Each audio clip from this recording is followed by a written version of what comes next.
おい、ゴンジドン。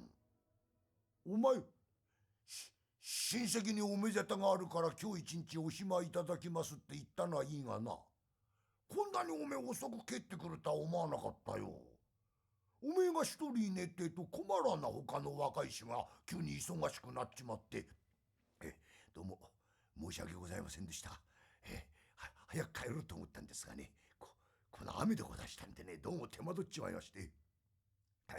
申し訳ございませんでした。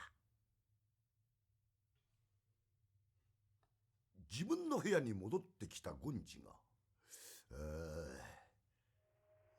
嫌な摂取をしたい。思い出しただけで寒気がするが、気のせいかな、それとも。 Holy shit, the levels at which we are back.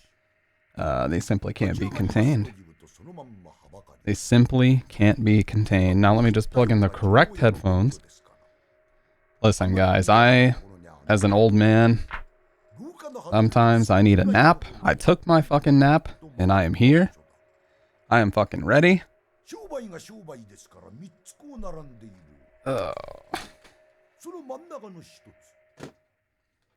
There will be no mood swings. There will be no fussiness. We are fucking here. We are out here, even.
Alright, I literally have everything. I have fans in my room off, so they're not fucking with my audio.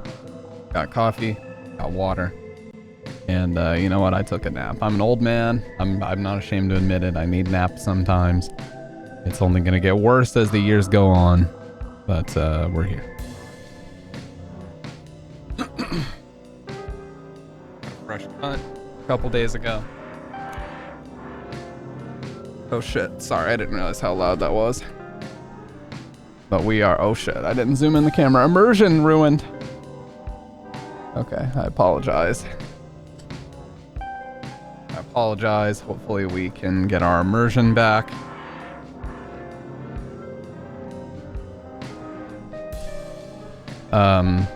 Yeah, and made that YouTube video, which I really liked it. You know, I have this thing. And I was kind of talking to Dr. Red about this earlier. We have this thing where while we're in the middle of making a YouTube video, we just decide that it's terrible and want to delete it for no reason. But I didn't. I stuck with it and I uploaded it. So I'm happy with it. But of course, inevitably, because I'm not talking about Silent Hill, it is what it is. Appreciate that, man. And sorry, I have alerts muted. I had them muted during the last podcast. I never unmuted them. So you know what? You already know what we got to do. How have you been though, dude? And apologies for the lack of streams. I have just been very busy. But we are fucking here.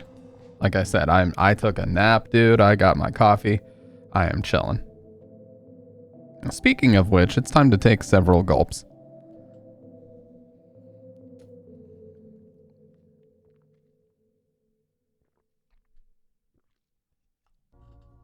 Did you get a chance to check out the new YouTube video? It's only 8 minutes long. 78 views, dude. You know what? Even if it's more than one, I get excited. I can't help it. I still have that like childlike sense of wonder about YouTube where a video even being commented on by one person I don't actually know from my stream is very exciting for me. It never gets old. It really doesn't. I can see why people get very addicted to doing this as a career. Okay. Do I use Streamlabs? I don't know, dude. I use like Streamlabs, Sound Alerts, and a couple others, so I never can remember.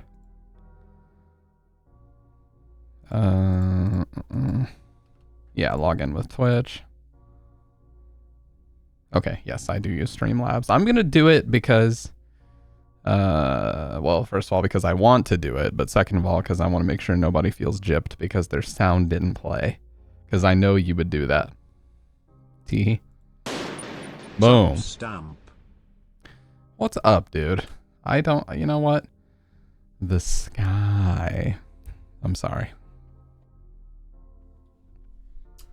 I apologize for my immaturity. But those are the kind of videos that I'm going to be making from here on out is kind of not quite video essay, but in the same kind of vein, you know?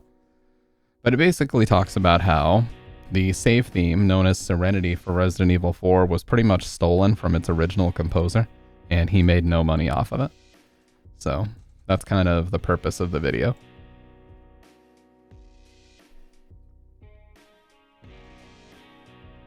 Speaking of, I was going to update the title really quick. Or I was going to update the thumbnail. In good old MS Paint 3D, baby. When they get rid of this app, my workflow disappears because I fucking love this app.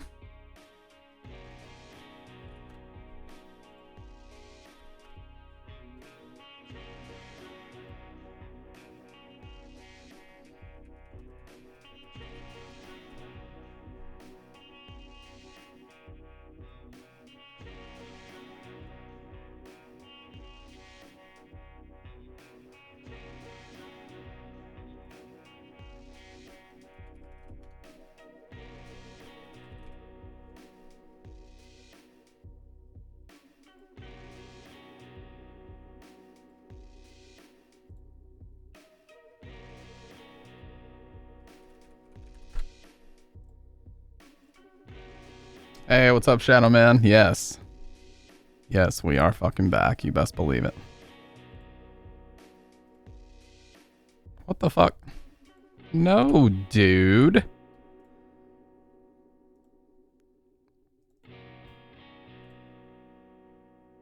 Look, guys, you want to see some behind the scenes on how Stampede G makes his thumbnails? I will show you right the fuck now exactly how we do it. I literally bust open Paint 3D. Boom. This is exactly how I do it. Is it lazy? Absolutely. Text, impact, 72, white, no background fill. Stretch all the way across the top, center ledger. Boom.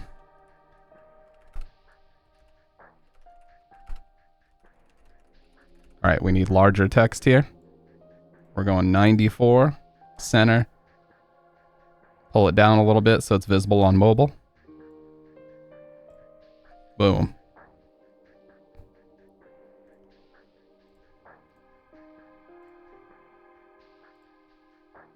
Easy.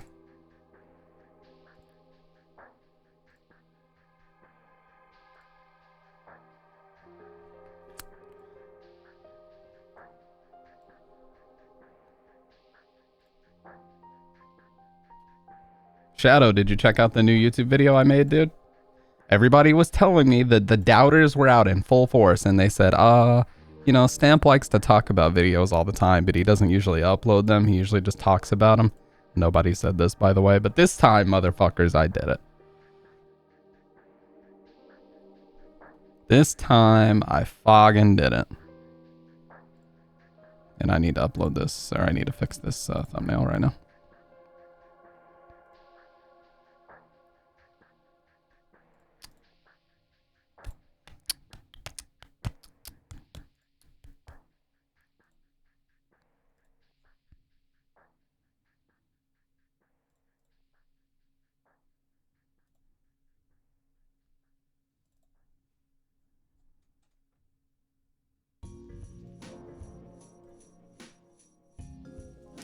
File is big. Oh my god.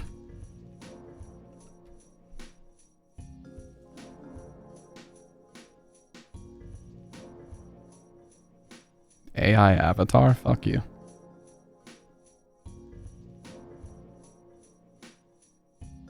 Okay.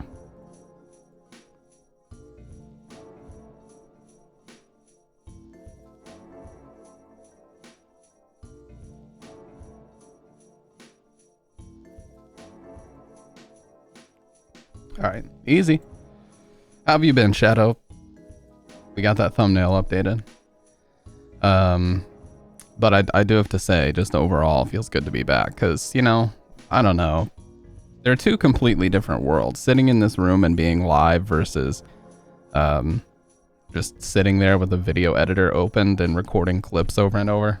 It's very, very different. And the dynamic of being live is something that I always miss when I'm doing... Basically, the dynamic of the other is something that I always miss when I'm doing the opposite thing. If that makes sense. I'm sure it does. But, yeah. So, although I'm glad to have that done, I'm also very, very glad to be here. And the other exciting thing is I took the rest of the fucking week off. So I got no work for the rest of the week at all. So we have plenty of time. And I made the executive decision that we're doing a Silent Hill story marathon. At the very least of 1 through 4. At the very least of 1 through 4. Okay? So that should be fun. Maybe we'll throw Homecoming in the mix. The only problem with Homecoming is it sucks. But as far as playing it's easy. I have an Xbone and a 2013, one of those big ass black VCR Xbox Ones.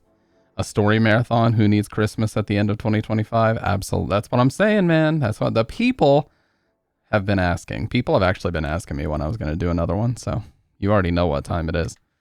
I might do it double feature style. So night 1 will be Silent Hill 1 and 2. Night 2 will be 3 and 4 back to back. Just fucking roll it.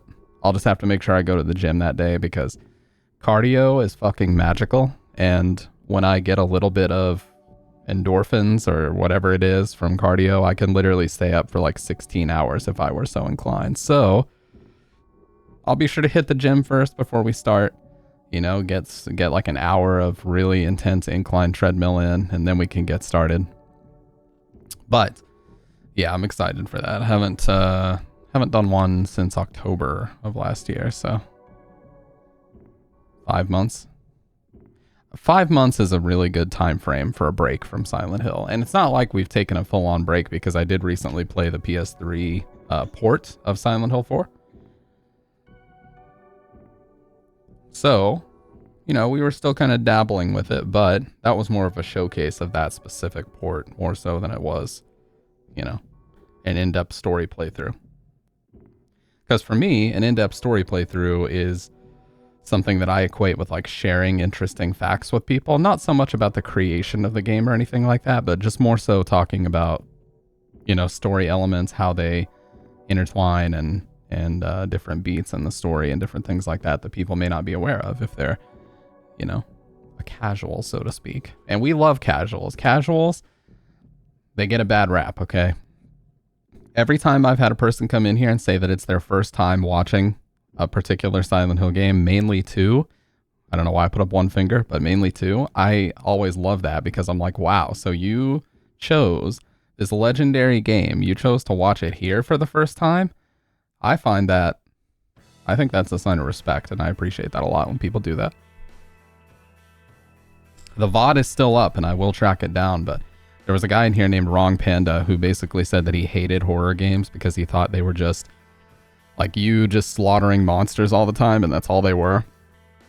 That they had no like storytelling value. And when I showed him Silent Hill 2 and he actually watched his first full playthrough, we got the in water ending, by the way, my personal favorite. He completely changed his tune, and I just remembered having this great conversation with him during the credits about how he was going to check out more games like Silent Hill 2. And that's some of the coolest shit to me. Because, as you know, as a fellow Silent Hill obsessive, Malav, that is kind of the reason why we're so obsessed with them, is because there's just still to this day, nothing else quite like those original 4 Team Silent games. You know, some people like to argue whether or not 4 should be included in that conversation. I don't entertain that bullshit. I think 4 should absolutely be considered. That's just how I feel. But, you know, some people may disagree, and that's okay too. It's okay to be wrong.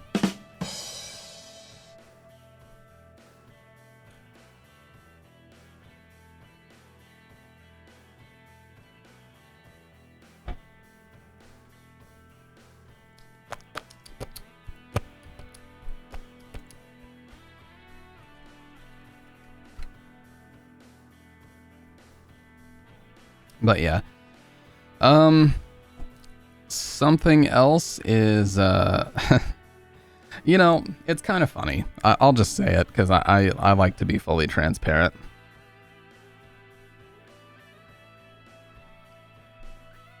Jesus, Shadow, I'm sorry to hear that, man. That's crazy. Dude, sometimes where I live, I'll hear gunshots like randomly. Like I swear that's what I'm hearing. It's fucked up, dude. You never know when that could happen. And I used to live in Ohio as a very young kid, so I know that can be the case. My area wasn't particularly dangerous, but still.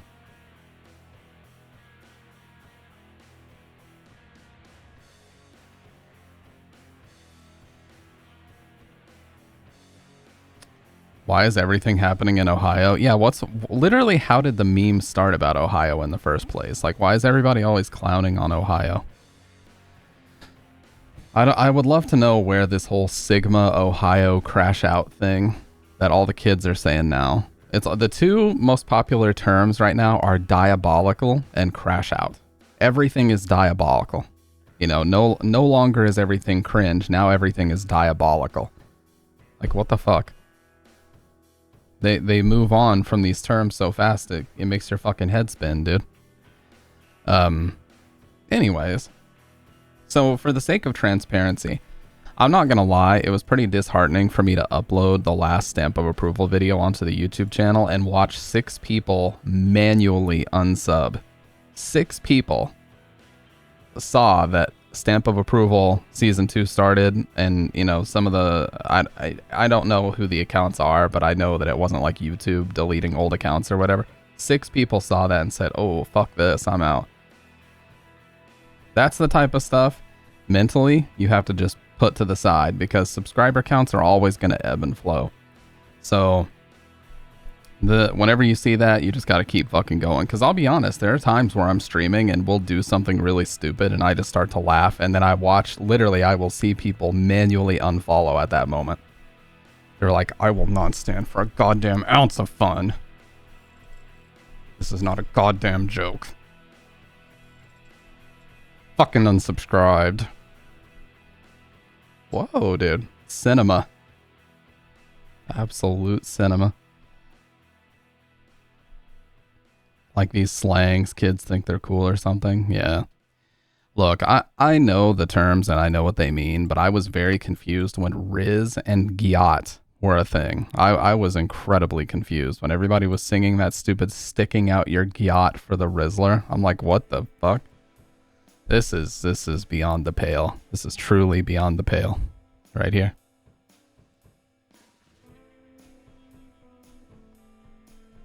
Why did bro look at me like? Because I was making a point, dude. I'll look even closer. I'm sorry. The camera's autofocus just shat itself because I did that.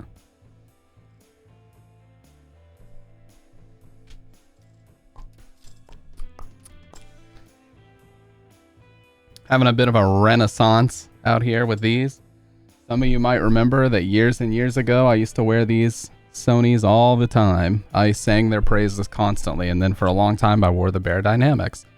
So you might be asking, Old Man Stamp, where are your Beyerdynamics? Well, they're on my bed right now.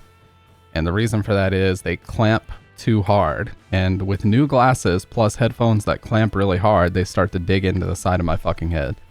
So I can't wear them when I stream like this. These just gently sit on your head with very low clamping pressure, so they're nice. So until these glasses kind of wear in a little bit and they start to loosen up, I'm just kind of...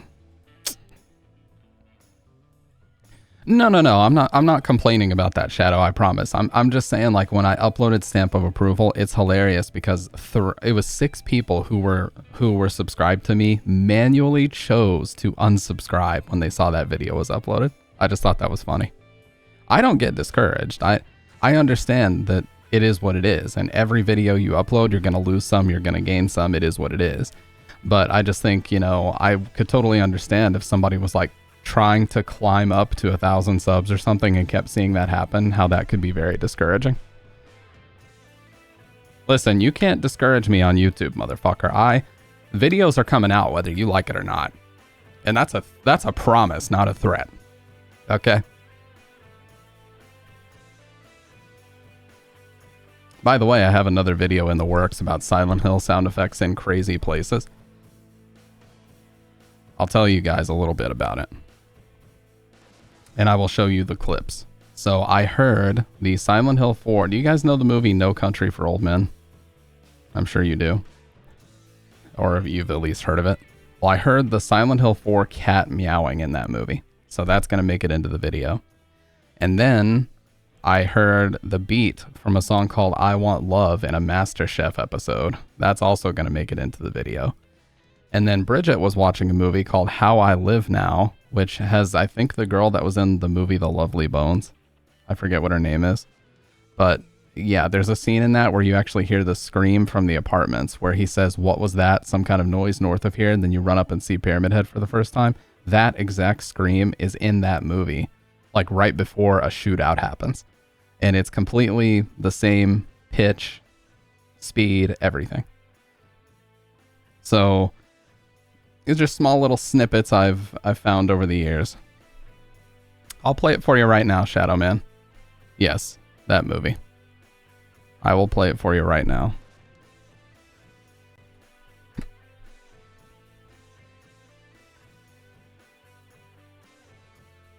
Okay. So here's the movie. This was me watching it on my Blu-ray player in my living room.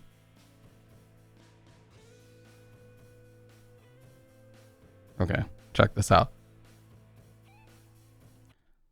Let me go ahead and pull up the other video first. And let me pull it up in Chrome so it's actually in the proper browser. Now I'm gonna have to put it in the video like this for copyright purposes. You just can't, like, you can't just upload Fire Living Room. Appreciate that, man. Appreciate that. Yeah, this was me watching the movie in my living room on my PS3. So here we go. Here's this. You can hear what I'm talking about when he checks in here. This is how you know you're... One room, one night. Well, they Okay, right after he says $26, listen. $26. That sound right there?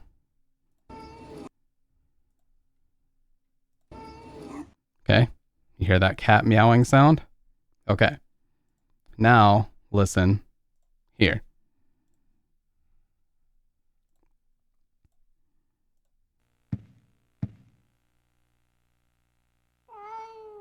Same sound.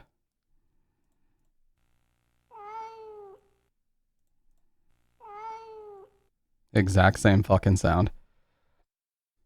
Yes, it's the same sound that was used in this. They can't. No, they can. So that's kind of going to be one of the points, one of the beats of this video is most likely this sound came from like a big sample library and they just happened to use the same sound effect. That happens a lot. Like basically you pay for a big library of different sound effects and you just use them in different things over the years. But the fact that a cat meowing from Silent Hill 4 made it into like an Oscar winner movie, I just think is crazy. So that's kind of going to be the focus of the next videos, just other weird instances of that happening. So let me show you this one. So here's Silent Hill 3's I Want Love. A song off the soundtrack. Yeah, there was a cat next to the check-in desk in the movie. Right here. So listen to these drums mainly.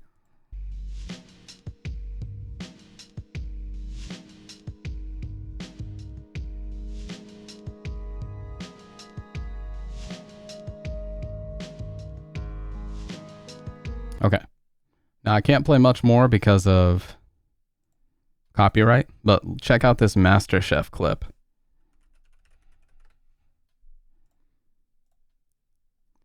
Where you can hear the exact same percussion playing. Oh, what's up, dude? What's up, Kendo?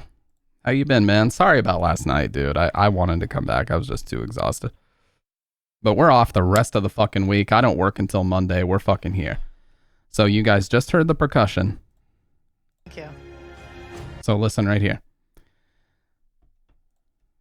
This is a very intense exchange over a fucking cheesecake, by the way. A judging. Okay. So I've got both tabs open here, so you'll be able to hear. So listen to the drums right here.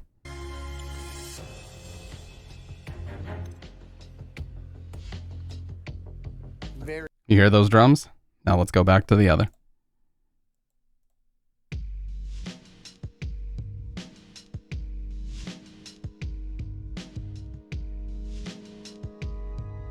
Okay, let's go back here. Listen to the drums. Thank you.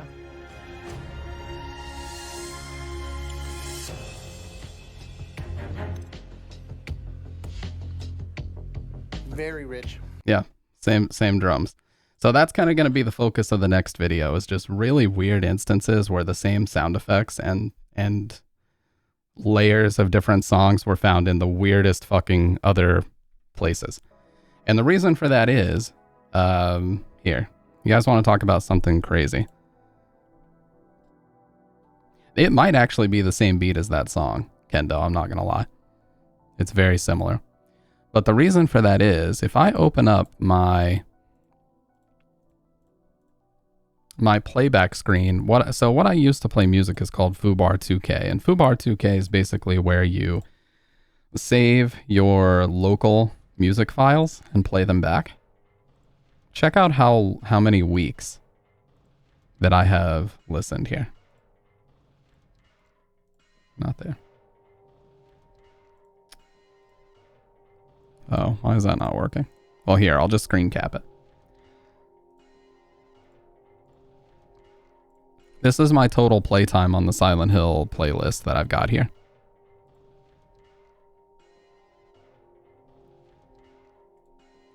Okay, I should be able to do... Let me just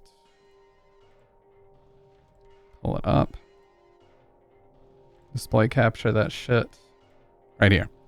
So 83 weeks of playtime on a Silent Hill soundtrack playlist. So I have heard these songs literally probably thousands of times at this point. And this is the only thing I use Foobar for. I don't use it for anything else. So with that in mind, as you can probably imagine, I have listened to these songs a fucking shit ton of times. So anytime I recognize even the tiniest modicum of elements of them in other media, I'm just like a fucking, I'm like that Leo DiCaprio meme where he's like, pointing at the screen and like getting up from his, I have listened to the albums thousands of times because back in the day, I used to beg my dad to buy the CDs off of eBay.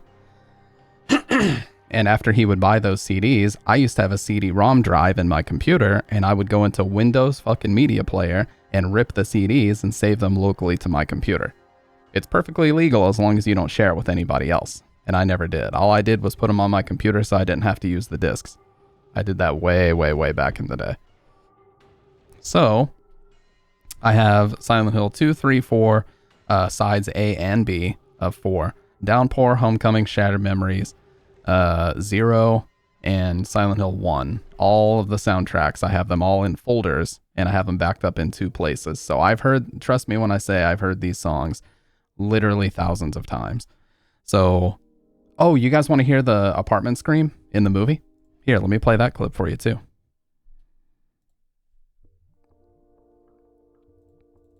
Let me play that clip for you as well. SH2 apartment clip.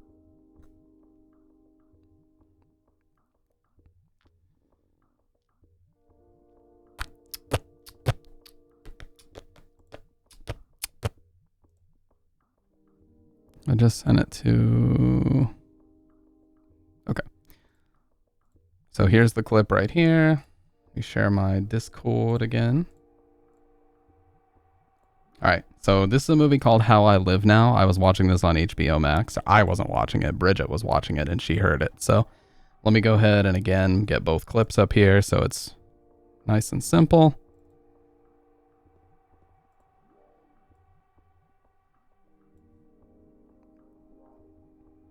Okay. So here is the movie.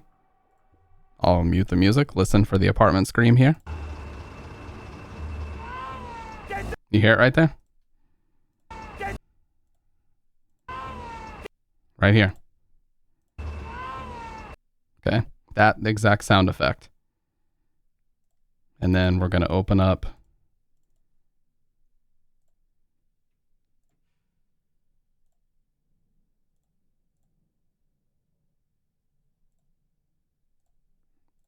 VLC.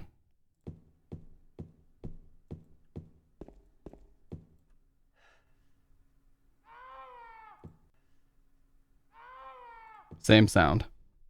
So, yeah.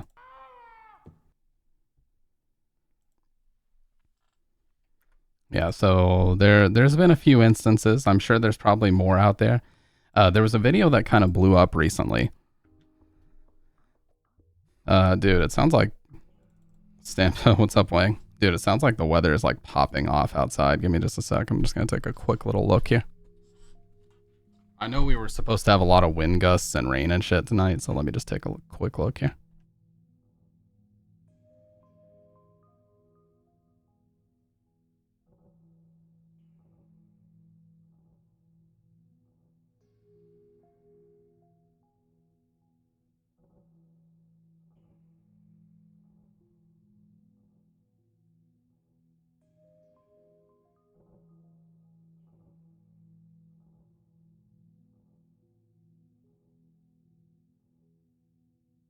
Nothing too bad. Just a bunch of wind. A bunch of wind gusts, so I'll probably be able to hear some of that, but no big deal. So yeah. Wang, did you get a chance to watch the new YouTube video I made? Sorry for just constantly talking about that, but hey. It's a lot of fucking work, okay, dude? A lot of fucking work. You guys don't realize it, how tough it is for a fucking idiota like me to make an 8-minute video. It's actually pretty tough. I can't just go to Fiverr and pay somebody else to do it, dude. But those are the types of videos that I want to be making. You know, talking about horror games or horror media, but pretty much from the lens of audio, I think would be a good niche for me. Where samples came from, hearing them in different things, that type of stuff would be cool. Yeah, I know you're subbed. I remember when you actually subbed. It's time for some more. It's time for some more caffeine in general, dude. Let's go.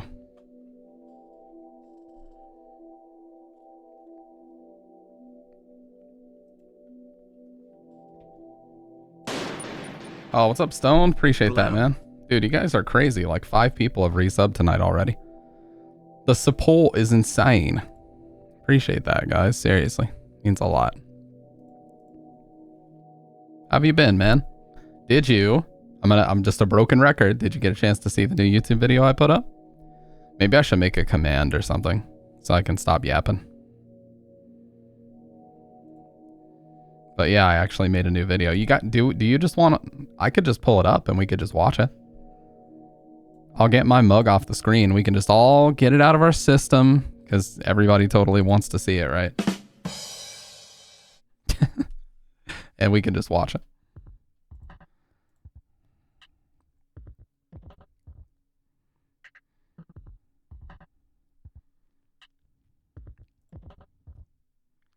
Yeah, let's just watch. Okay, let's just fucking watch it here. Here. I'll just pull it up. By the way, I upgraded. I uploaded this video in 1440p, motherfuckers. 1440p. Live reaction to a video I just exported yesterday. Let's fucking go. But for the people that haven't seen it, here we go. I pulled it up in the wrong browser. I'm stupid. Let me pull it up in the correct browser. Absolute numbskull. Resident Evil. And like I said, 1440p, baby, we're upgrading. Resident Evil 4. I could have done 4K, but 4K is really tough to render, dude. Boom. Here we go.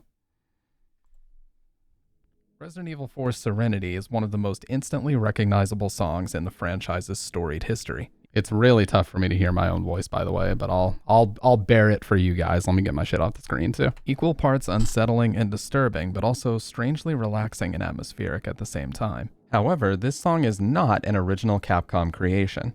In fact, its origins can be traced back to a sample CD originally released in 1998. Well, that's an interesting coincidence.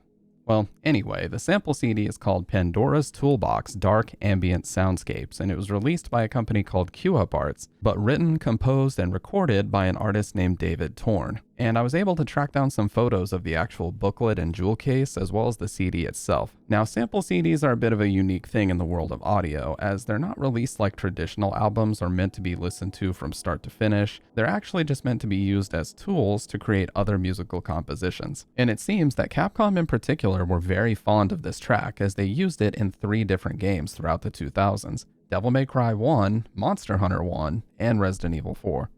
So the actual track that we're looking for if this were a traditional album would be track number 29, titled To Burble and Pine. And To Burble and Pine is pretty unique on this release because most of the other songs this quality are very is actually short, better very than the stream harsh quality audio too. snippets. It won't Again, just meant to be translate used across as Twitch. tools and other compositions. Sorry to talk over myself. It literally won't translate to Twitch. Here, I'll shut up. Or if this were a traditional album would be track number 29, titled To Burble and Pine. And To Burble and Pine is pretty unique on this release because most of the other songs are very short, very harsh audio snippets, again, just meant to be used as tools in other compositions. To Burble and Pine almost feels like a complete song, and it has the length to match. And it definitely feels like Capcom agreed in this sense because, as you're about to hear, To Burble and Pine essentially just is Serenity.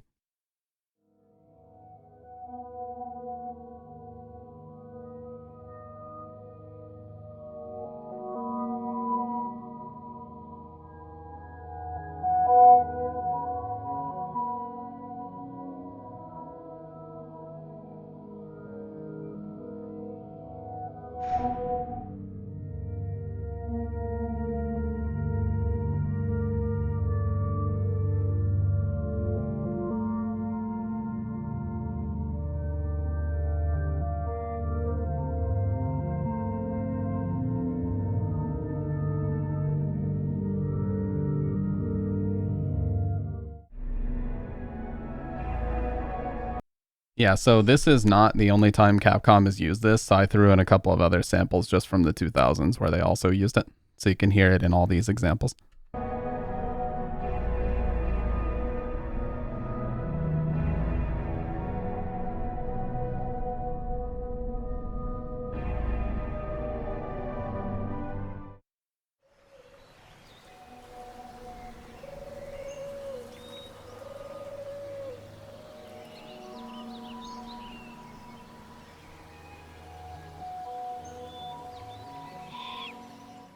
So although Capcom reused the sample several times, it actually made its way over to Akira Yamaoka's sound library as well for the Silent Hill 0 or Silent Hill Origins soundtrack.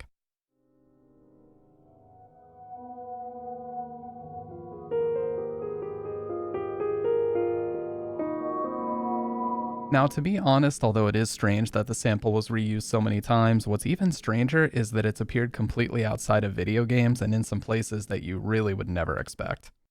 Me seeing my wife cry was rough on me, so it was a very... Okay, so for context here, Super Nanny is a show that I believe has been canceled for a long time, but it was like families that had difficult children, like they were having trouble disciplining their kids and their kids were just kind of running the household. They would get this lady, and she would film a TV show, but like basically teaching them how to be more assertive parents. Okay. So it is so fucking weird that it showed up in this TV show, but here's the clip. Yeah, pretty much. Yeah, pretty much she is the kid whisperer. You really would never expect.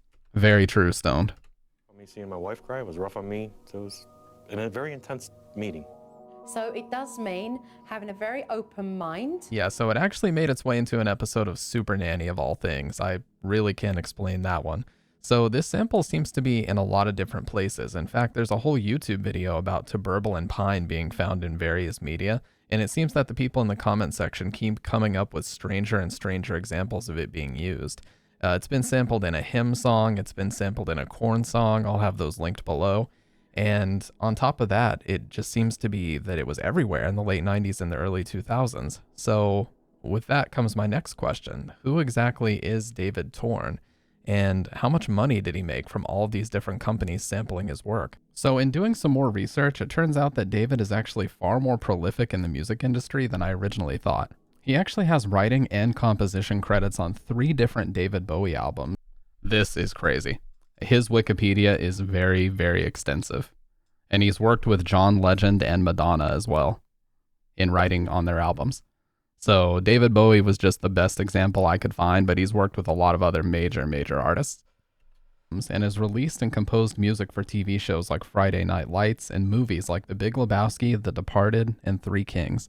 On top of having a very extensive discography that stretches all the way back to 1985. Also, just in taking a quick glance at his YouTube channel, where he still uploads improvisational and experimental guitar tracks pretty frequently, he seems to have actually submitted a piece to the Biden and Harris campaign of 2020, which I just found that to be really interesting. So David himself is clearly well established in the music industry, which again leads me to ask, how much revenue is there in something like creating a sample CD, especially considering how many popular and well-known forms of media have used it? Well, it turns out that David himself has actually commented on a few of the uploads of Pandora's Toolbox, and according to him, he never saw a cent. When responding to a user asking various different questions about Tuberbalin Pine and its use in different forms of media over the years, David clarified and said the following.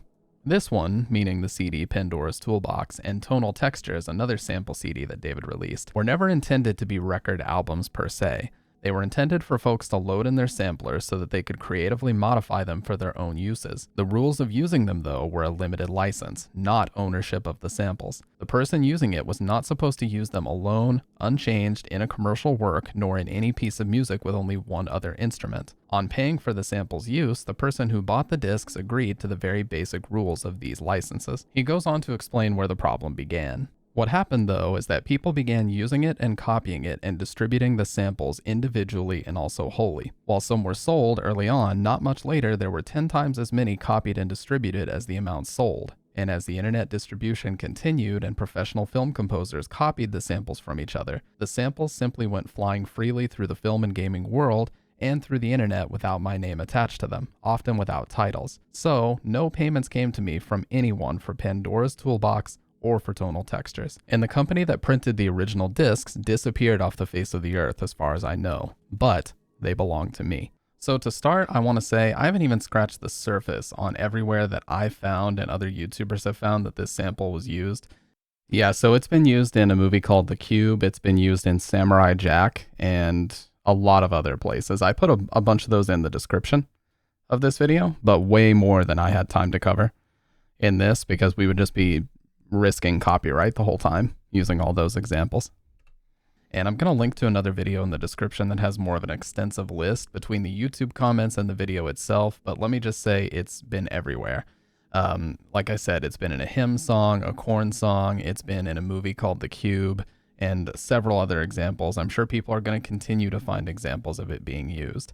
But it's just another unfortunate situation where an artist is not being compensated fairly for their work and the sampling of it. Sadly, this isn't even the only thing that Capcom stole for Resident Evil 4 specifically, as they recently had to make a settlement payment out of court for stolen photos in both Devil May Cry and Resident Evil. The photos that were allegedly stolen were used in multiple games, and they were used in both the menus and environmental textures. So I don't think we'll ever really know how many different versions or copies of the samples and tracks that are on Tonal Textures and Pandora's Toolbox are out there in the world, but one thing I do know for sure is that David is an incredible artist, and you should definitely check out his YouTube channel. He uses a lot of reverb and delay and fuzz pedals to just get some super interesting experimental sounds. A lot of things that kind of piqued my interest about Tuberbalin Pine the first time I heard it. I'm still hearing those type of tones from his channel, and I love that about it. So, drop him some comments as well. I know that, he seems to be pretty frustrated with the whole situation, but again, he's a very successful man. So I highly doubt that, he's dwelling on the past or anything like that. But I do hope that he at least knows that, a lot of us out there who've done the research, we know where the track actually came from. And even though it is most popular and most known as Resident Evil 4's save theme, we know that he's the person who originally composed it.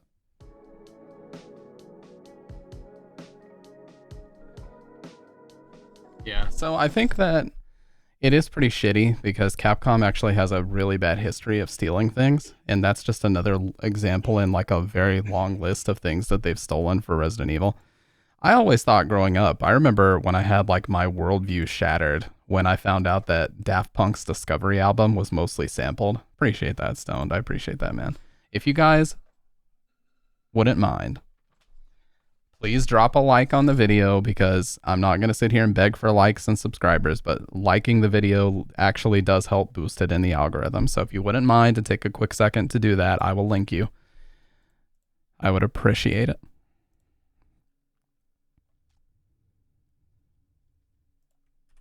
No, you don't have to click. I will never ask you to click the bell icon, but there's that. Yeah, very similar, Stoned, where it couldn't be included in the HD collection because they essentially stole it. So yeah, if everybody wouldn't mind to drop a like on that video, I would appreciate it. But I'm proud of that video. It's very simple, it's to the point, but it's something that a lot of people don't know, and I think it's something that's really interesting without cramming it into like a YouTube short of did you know that this song was stolen? You know what I mean? So yeah. I do intend to make more videos like that because they're pretty easy. I can definitely make a video like that like in a day. As long as I dedicate 7 to 8 hours to, making sure it's of acceptable quality, then I can definitely make a couple videos like that a week if I'm really dedicated and I really focus up. So because my immediate short-term goal is to hit 1,000 subscribers so that I can monetize the YouTube channel. The only problem is what comes with that is every fucking time I upload a video, I'm going to have to answer a questionnaire about exactly what's in the video. And if they think that I'm being dishonest, they will take away my monetization. But get this, that video had no copyright at all. Not any. None from the Super Nanny clip, none from To Burble and Pine, none at all. Yeah, so what that questionnaire is, Stoned, is it's a response to the adpocalypse. So what you do now is when you upload a YouTube video, no, it's so the reason why I say that, Kendo, is because most of my stream VODs get copyright on them, like every single time, and I have to have YouTube trim out a certain segment. Like I posted it in YouTube links, but this right here.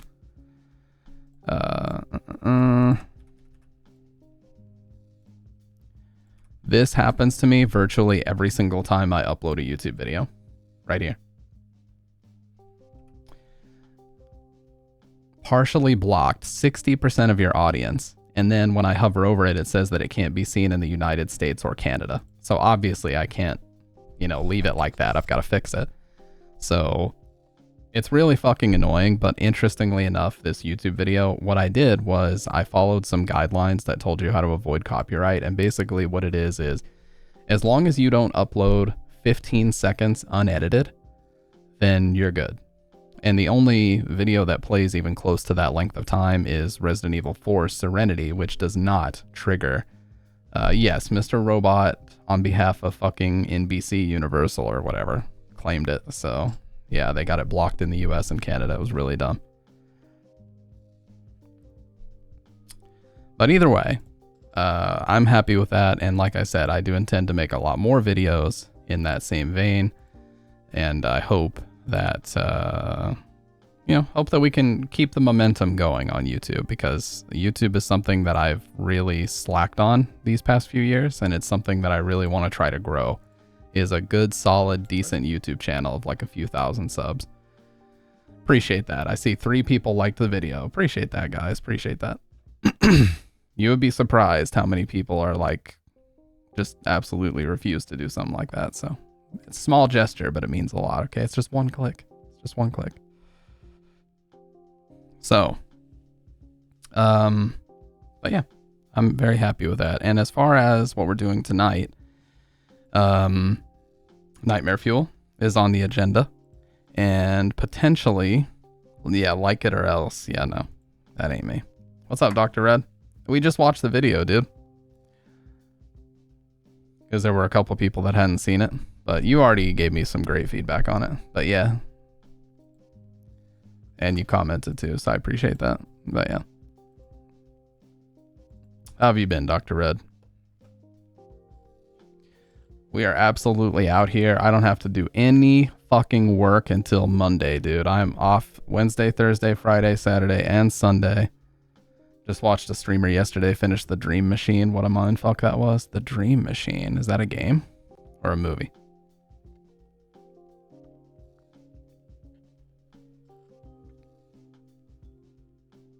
Oh, point and click game. There's a point and click game that I've been really interested in by it's based on something by Harlan Ellison called I Have No Mouth and I Must Scream. Someone bought me that game years ago and I never played it. But I would like to try it. But yeah, I've had it for ages. Oh no, Visual Novel Fest 2025. I have no butt and I must poop. Very true. Very true. Get this man an award for telling the truth. The Dream Machine. Oh, this is so cheap. What the hell? The full game is $5 dues. A point and click adventure game. Dude, this reminds me of the Sober video by Tool. Gamers, I think it's time to make a purchase. $4.95. I'm gonna do it. I'm gonna do it. And you know what? You're not gonna convince me otherwise, gamers. You're just not going to. Oh, did you see the fear? Did you see the fear on my face as I clicked PayPal, dude? I thought it was still sharing. Oh my god. Okay, woo! Holy shit, dude. Is it hot in here or is it just me? Holy shit.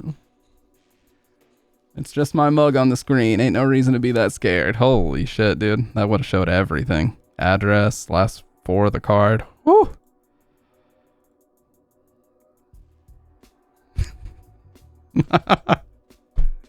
Oh my god, dude. I saw it. I saw the fear. I saw it.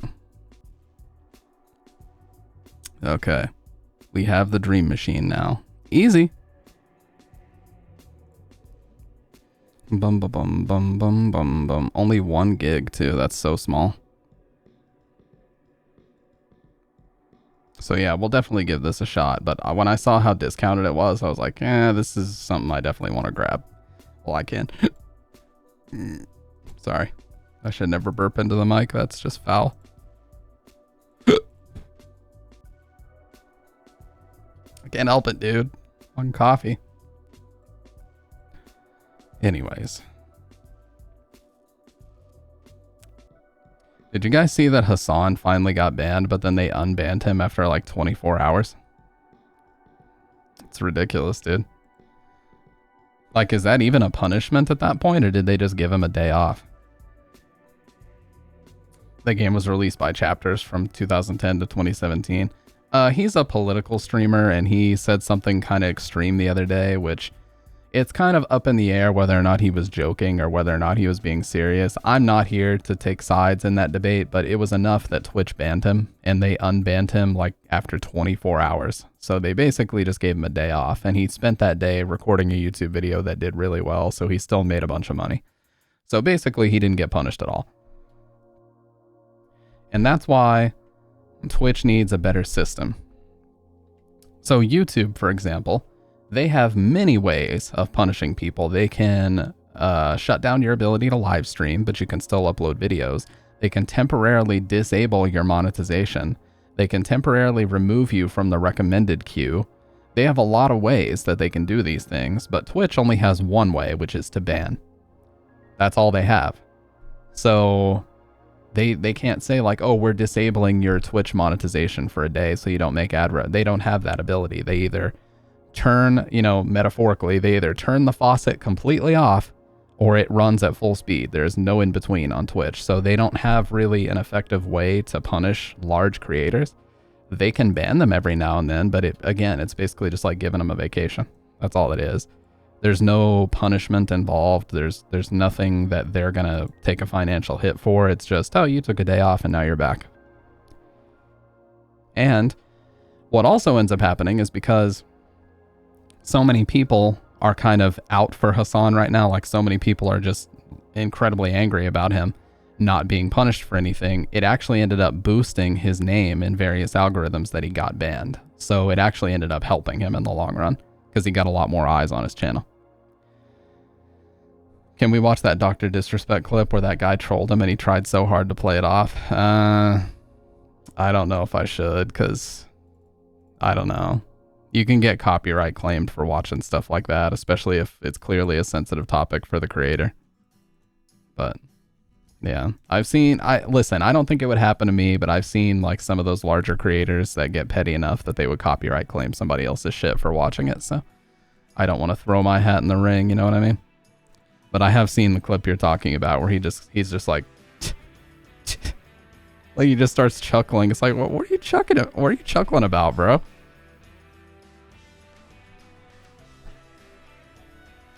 Copyright doc for the stamp is susvods. Are you allowed to watch videos of him on Twitch? Oh yeah, because he's a banned Twitch streamer. That's another thing too. That's a good point. Well, I think his streams are on like what, fucking Rumble now or some shit. It's like Rumble Gaming. Yeah, I don't think he's on Twitch anymore. But yeah, I don't think you can watch videos of banned streamers on Twitch. Guys, I'm going to be 100% with you. I think Twitch is on borrowed time. Did you guys see how out of nowhere they pretty much bulldozed the entire speedrun community? Because the speedrun community, if you go to speedrun.com, okay, the premier leaderboard for all times across all games, okay, here, I'll just show. If you go to speedrun.com, this is like the premier leaderboard for all games. I need to make sure it's not going to do any like location-based ads or any of that stupid shit. Okay, so we'll just do Resident Evil 7. Because that would be easiest. Okay. So, Resident Evil 7 here. If we go to speedrun.com, right? Every single time you see that a video was uploaded, you click on it, and it takes you to a Twitch highlight, okay? So, the vast majority, I would say 75% plus of all speedruns on this website are uploaded as Twitch highlights. Well, Twitch, a few days ago, completely out of nowhere, like completely unannounced, surprise announcement, they said everybody has a 100 gigabyte upload limit on highlights now. And you can imagine, there were some speedrunners who have like hundreds of runs, thousands and thousands of gigabytes uploaded. So they all had to basically shut their streams down for like weeks. They had to buy a bunch of hard drives and they had to save everything locally so that they don't lose it, because Twitch is going to just shut all that shit down on like March 15th. Anything that's over the limit is getting auto deleted. So they just bulldoze the entire speedrunning community and any other streamer who likes to upload a bunch of highlights. Like, God forbid, maybe they use the feature that they were told years ago had no limit, you know? So God forbid they use a feature on your website and then you punish them for doing so years later. What a bullshit policy. So that's what makes me think that they must not be doing very well financially. As you guys probably remember, they pulled out of South Korea a few years ago because it was too expensive to maintain Twitch operations in that country. Now they're doing this, so they must not be doing very well financially for them to be doing things like this. And the crazy thing is, they're owned by Amazon. It's not like they don't have the money to do these things. So what is with these weird policies and shit, you know? They have Bezos money. Why are they doing this shit? But yeah, the reality is it's kind of similar to YouTube, where YouTube does not make very much money. YouTube breaks even because you have to remember, every fucking video that gets uploaded to YouTube takes up space that they have to use to store it. And there are Google data centers out there that are like gigantic fucking warehouses the size of Amazon warehouses, just full of hard drives storing all the data that's on YouTube and Google. Like, the amount of space that they have to use is insane. They're doing fine. It's all about the CFOs and CEOs' pockets. That's very, very true. More like bozos. Got 'em. That's very true, Wang. Very true. So they're trying to cut costs whenever they can. Right, and people keep filling up the fucking data centers with the dumb shit videos, like 24 hours of SpongeBob doing the worm, occasionally interrupted by the Hell's Kitchen, violin sound or whatever. You know what I mean? Or Vine booms. That's what they do, man. So it's like fucking, oh my god, no wonder they're losing money or breaking even. So I'm gonna put my tinfoil hat on for a little bit, okay? It looks black, but for right now, for this next little segment, it's tinfoil. I think this is not the first policy like this that we're gonna see from Twitch. I think Twitch is gonna start introducing more and more limitations until people get so frustrated with the platform that Kick becomes a legitimate competition for them.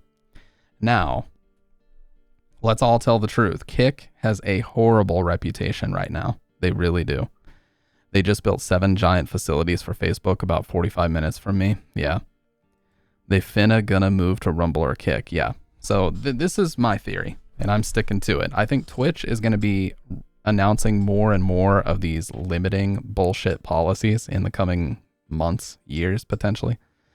And Twitch is gonna basically become like a legacy platform if they don't start to adapt and make changes and prepare for the future. Because let's be honest, every motherfucking day, thousands and thousands more people are getting on these platforms and live streaming themselves. It is not like it was back in the day. It's not at all. And it's been this way for years.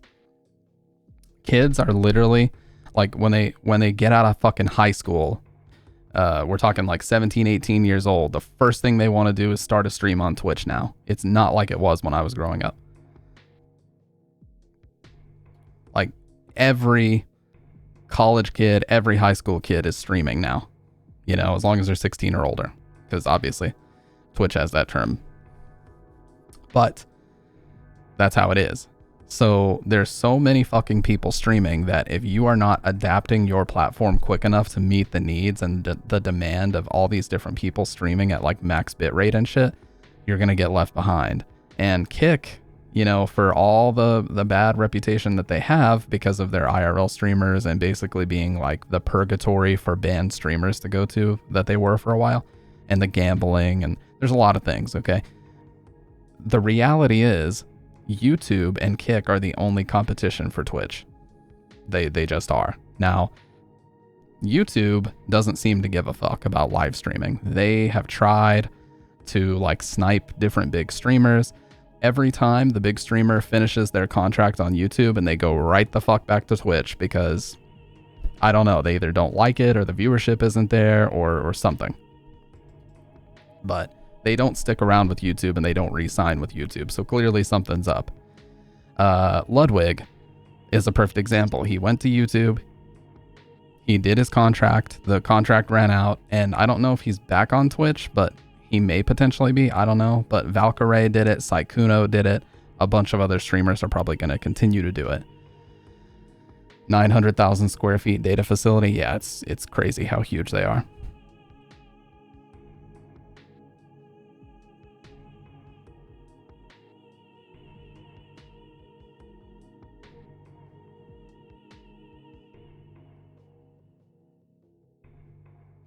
But yeah, so because YouTube doesn't seem to care about their position as the most legitimate Twitch competition, that's where I feel like Kick will eventually become that.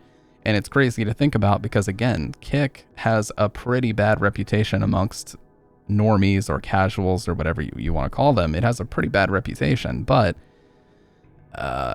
in looking at actual competition for Twitch, there basically isn't any. And everybody always asks this question in different, you know, Reddit posts or whatever. what is it that Twitch is doing so well that other platforms don't have? Answer is very simple. Sense of community. 3-word answer that is incredibly difficult for other platforms to nail down. Sense of community. When you subscribe to somebody, you can use their sub emotes anywhere. And that creates a sense of community because when you hover over that emote, you can see where it came from. You know, emotes are shared amongst Twitch as a website, but not, you know what I mean? You can't go to another. YouTube, I think, still doesn't have that. Now, YouTube does have better TT, or it has better, whatever it's called over there, and like Franker Faces and 7TV and all these extensions that give you like animated emotes and stuff. But they don't have shared emotes among YouTube members. Like, what the fuck? That makes no sense. And the chat is just miles behind. Like, Twitch has the bit system. Perfect example. Microsoft tried to copy that with Embers or whatever on, what was that? What the hell was Microsoft's website called? Mixer. Yeah, Microsoft had the Mixer platform and they had Embers, which was basically bits. So Twitch has their own currency that you can use to cheer to the streamer and it ensures that you don't get a chargeback. Like, Twitch is doing all these things to strengthen their sense of community that they have here. Raiding is a perfect example. Being able to raid anybody with a command that works in the chat room is a strong builder of community. So other platforms, they just, I think Kick has those things, but YouTube, even though they could very easily implement them, they just fucking don't, and they don't care. So YouTube's focus is seemingly never going to be live streaming. They just can't, they can't fucking get it together and they just don't care enough. But if they did care, they would be the only company that has enough backing and enough financial legitimacy to challenge Twitch. YouTube has it set to the channel for the membership price, unlike Twitch. Oh, you mean you can manually adjust the membership price? Yeah, that's true. Yeah, and there's certain and that's actually a great point because that's one area where YouTube actually succeeds because so there's this channel that I keep getting recommended. I tell Bridget about it all the time. It's called The Fitness Marshal. And it's this very flamboyantly gay guy named Caleb Marshall. He's like the fitness instructor and he makes like these dances to pop music, okay? So he actually has 3 different tiers. He has like an introductory tier, an intermediate tier, and a membership tier, which is like, you know, you get access to all of these live streams that they do where they do these sessions and you can be in the chat and you can communicate with them as they do these dances and shit. So that's actually cool. It's almost like YouTube integrates sub prices and a Patreon kind of, you know, payment scheme at the same time where you can, or a pay structure, I should say. Scheme makes it sound like a fucking scam. But basically you can say like, look, if you want to pay $5 a month, you can get this, but if you want this, you have to pay $12 a month or $15 a month. You know what I mean? Like you can do that yourself and you can essentially build the business out with the different levels of membership, which I think is a good thing overall for your ability to diversify your income. Like I was saying with the Fitness Marshal, it's a perfect example. If you pay $5 a month, you get access to their 30-minute sessions, but not their hour-long sessions.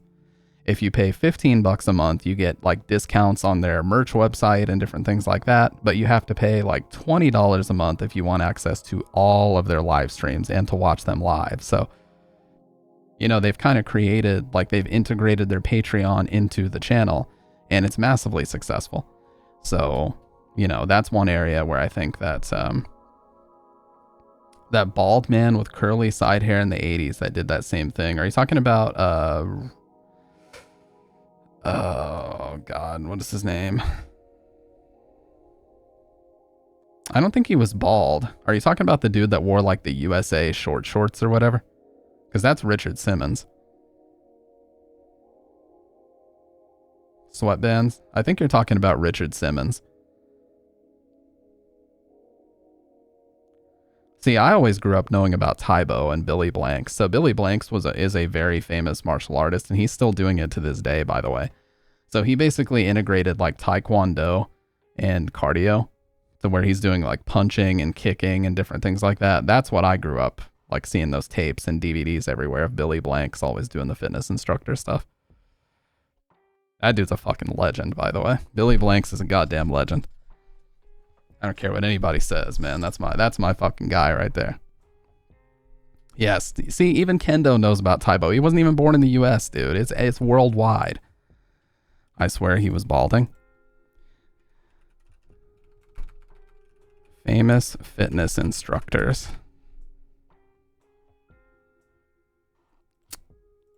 Is this the person you're talking about? There might have been another one. He had all the moms. Well, that was definitely Richard Simmons.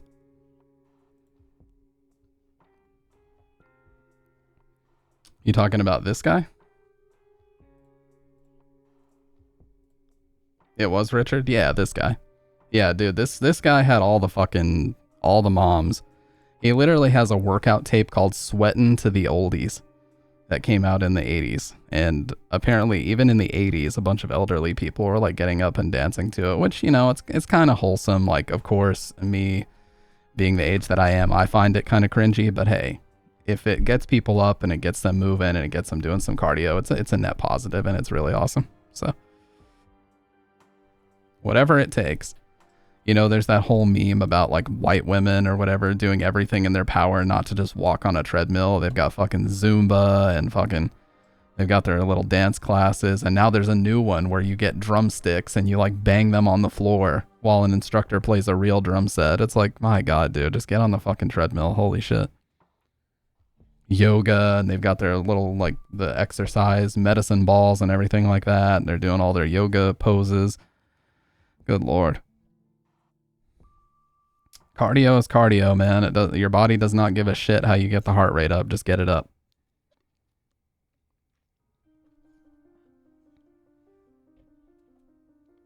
But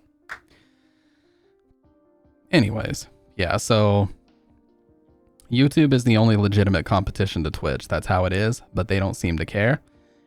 YouTube has it, they don't want it.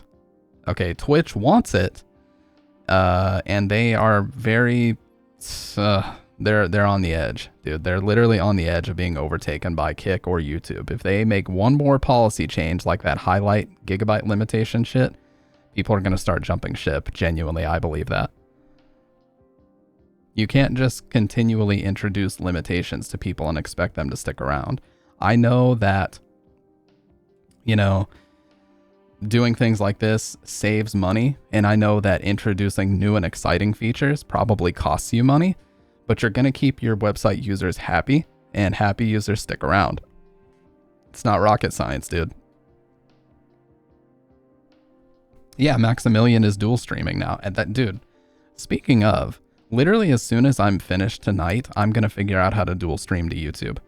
I don't care if I only have 2 monitors. I'll try. Apparently there's like a Chatterino, I think, is an app that will let you combine YouTube and Twitch chat into one thread. So I'm just going to go live on both platforms from here on out, and I'll just keep the chat in one thread, and it'll show me a little YouTube icon if they're chatting in from over there, Twitch icon if it's from here. I'm going to recognize the names anyway. So we're going to start doing that as well. Because I got 900 motherfuckers over there who subscribed to me like a year ago for the Silent Hill video. So I might as well, you know, if I'm playing Silent Hill especially, might as well go live in both places. So when we do our story marathon, that'll definitely be something that I do. Because, hey, people over there want to see Silent Hill? Go live on YouTube to play Silent Hill. Why not? And I don't have to choose between the 2 platforms. I can just do it on both. So it's definitely ideal.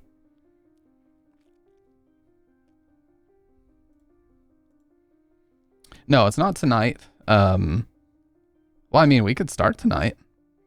I actually have no reason not to start tonight now that I really think about it. But I do want to try to set up dual streaming before I do that.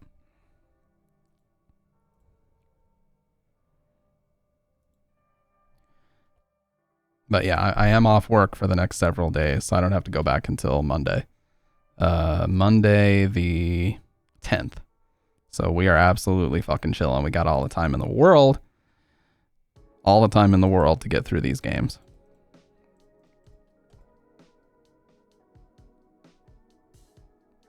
But yeah, you guys know about the definition of insanity. You guys know this very famous saying that I first as a kid heard in Far Cry 3, but it's doing the same thing over and over and expecting different results. I think that's why we're going to change things up this year. You know, video games is the Silent Hill especially is always going to be at the center of what I do and talking about it and playing them and all these different things. But I definitely think I'm going to diversify the type of content I make this year. And because people keep telling me they like the Nightmare Fuel, I think Nightmare Fuel is going to be the primary thing that I do. So Mag Lizzle, the girl who started my VOD upload channel, by the way, I want to show you guys this. This just speaks to random people's generosity. Okay, check this out.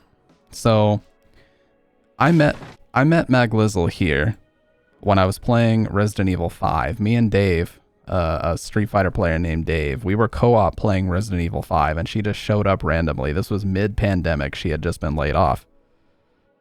And within a handful of weeks, she just surprised me one day and is like, oh, hey, I made a VOD channel for you. And I was like, what the fuck? Just look at this, you guys. Look at this shit that she did. She didn't ask for a cent. She didn't ask for a penny. She just made this VOD channel. And she made all of these thumbnails. Look at this. Oh, I have to. She made all these fucking thumbnails herself. No AI. She did these all herself. And she kept this shit going for like over a year, doing all this work. Again, I didn't ask her to do this. I offered to pay her and she said no. These fucking YouTube thumbnail faces, dude. And she was editing all this as well. So she was editing all this, making all the... Oh, dear God, we don't talk about that. Look how much fucking work this is, dude. Holy shit. And then I started taking over here. You can see when the thumbnails got really lazy is when I started taking over. So I've been doing it for quite a while now. I did get better at thumbnails over time, though, to be fair. But there's a shit ton of odds in here, man. Like, there's a ton. Yeah, this is when I started to get halfway decent at making thumbnails, but I just go for simplistic because I'm not trying to do anything fancy, you know what I mean?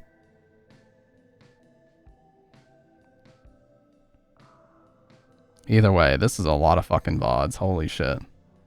So, anyways, my original point is that Mag originally made a series way back then called Creeps and Chill, which I've told her the name was kind of iffy, but we'll work on that. But basically, I think that could be a YouTube series where I do react to, and yes, it's react content. I know it's lazy. I know. You don't have to tell me. I know.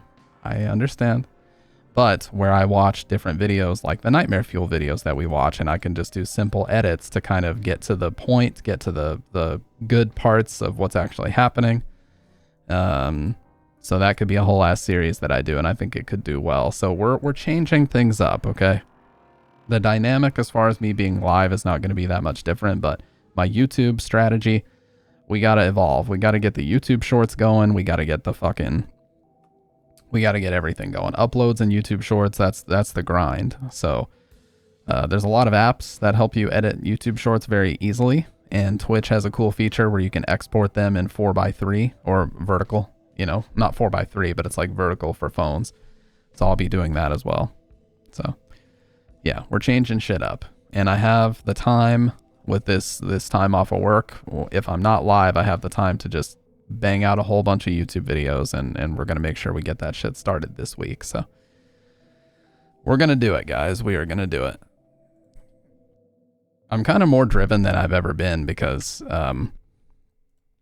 you know, I have a much clearer sense of direction as far as what I want to do. Like we've tried what we've done, and I'm not going to say it didn't work because I'm very, very lucky to have the community that I have.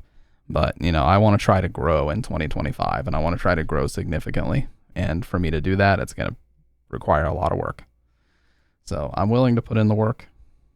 I'm not going to accept any crypto deals. I'm not going to start a charity and then steal $600,000 from people. Sorry. Sore subject for a couple people. that aren't here.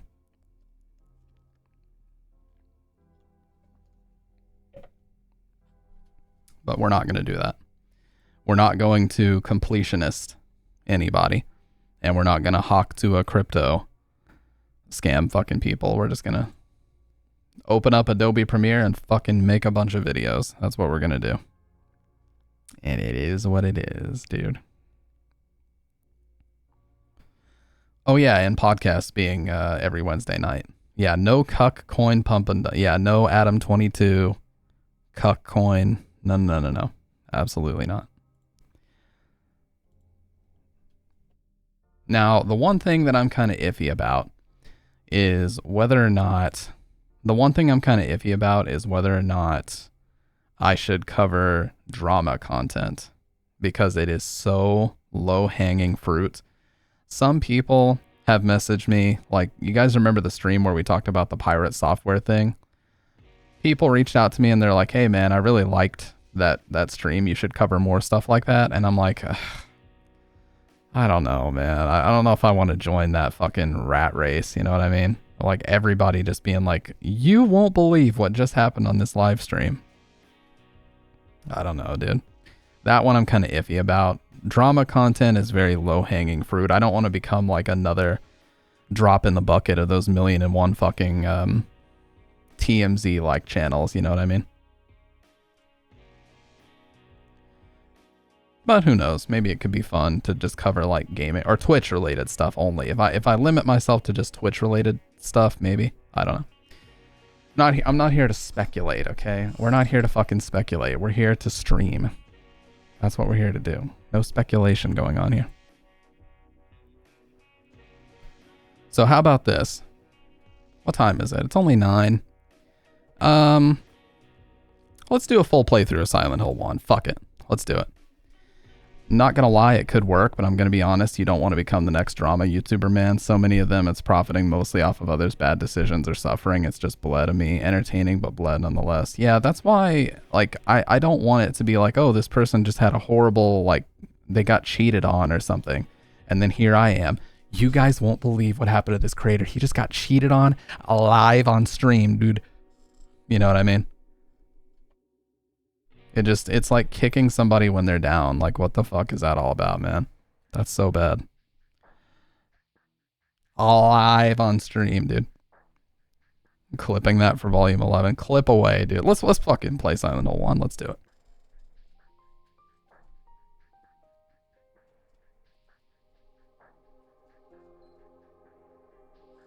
All right, are we gonna get that lovely PlayStation 3 boot up sound? I hope so.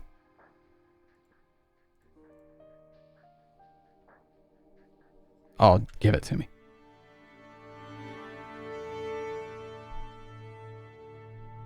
You already know what that shit is, dude. All rise for the gamer national anthem, dude. Okay, let me get a DualShock 2 connected. By the way, can I say again, I'm going to take this opportunity to dunk on Elgato once again. I'm sorry, Elgato. If things ever get momentum in the future, you're going to blacklist me from your fucking business inquiries email for doing this, but fuck Elgato capture cards. They're a nightmare. Magewell, it just works, okay? It literally, the best part about having a fully dynamic game engine like this is all this just works. Bless you, by the way. Bridget sneezed. In the middle of my rant, dude. I was on my pedestal. I was giving a speech. I'm sorry. Let me get a controller.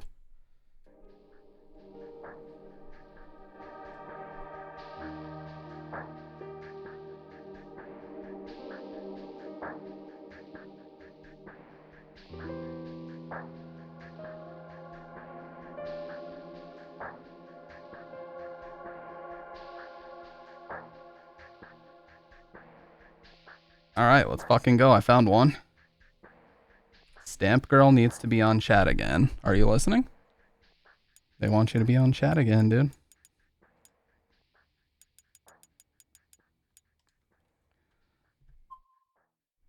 What? Oh, what the fuck?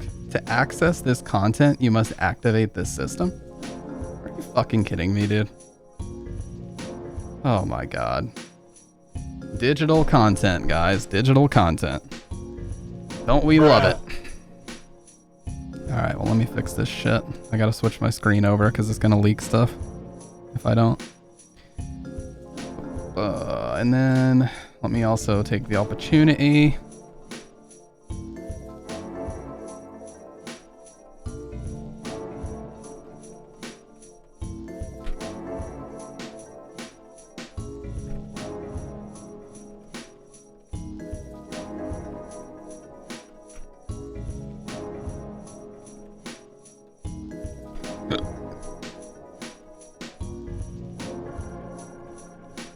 Should be relatively quick, guys. Sorry about this. Let's see. Why is it not activated, dude?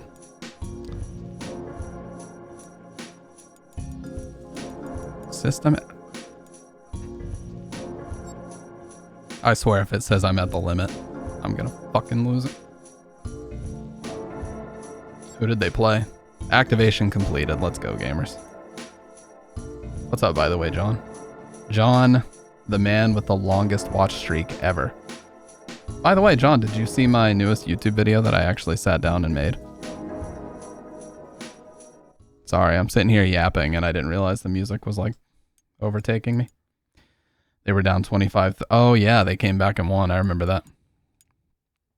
Because it happened like 3 days ago. Check it out, guys. You can't see the reflection in my lenses anymore. You just see me get flashbanged occasionally. We're upping the quality everywhere. It's not like, you know, just the screen. Okay.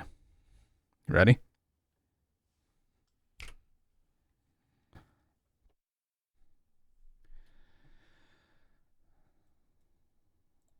No, not that one. No, I made a new one about Resident Evil 4 save theme. Not that godforsaken video. That's not the one I'm talking about.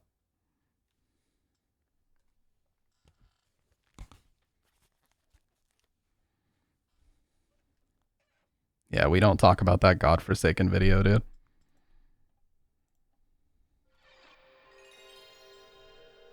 Yeah, this might be a good spot. As long as I'm not in the way of like subtitles or anything, I can move my camera easily though. The best part about playing on a DualShock 2 and the PS3 is that I don't have to like tab out of a window. I can just adjust all my OBS shit on the fly, so it's way easier. But yeah, as long as I'm not in the way of any subtitles, I can also move the game over. Oh yeah, it's fucking 4x3. I'll just move the game over. I'm stupid.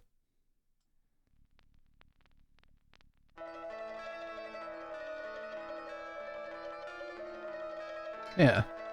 It's literally 4x3. I'm so dumb.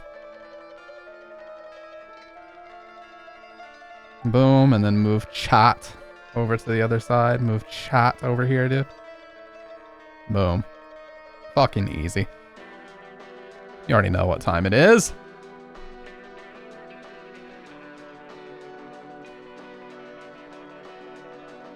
Slightly bigger.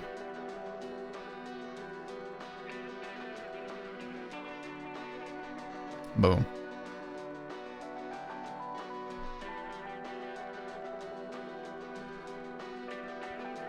But yeah, John, if you wouldn't mind to check that video out, and if you were so inclined, please drop a like on it.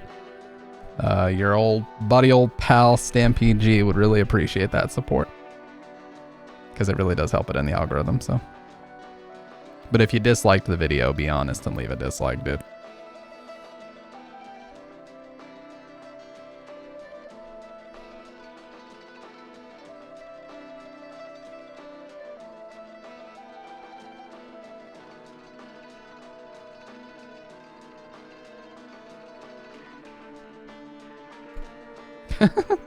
Hey man, I did what had to be done, okay?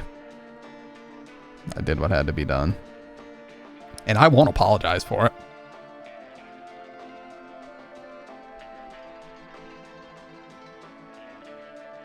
I didn't ask you to subscribe though, nor did I tell you to click the bell. So at least there's that.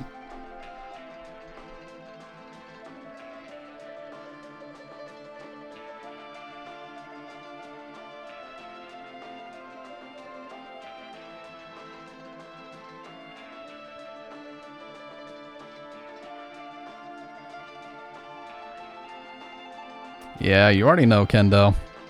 As soon as Stoned or Malum,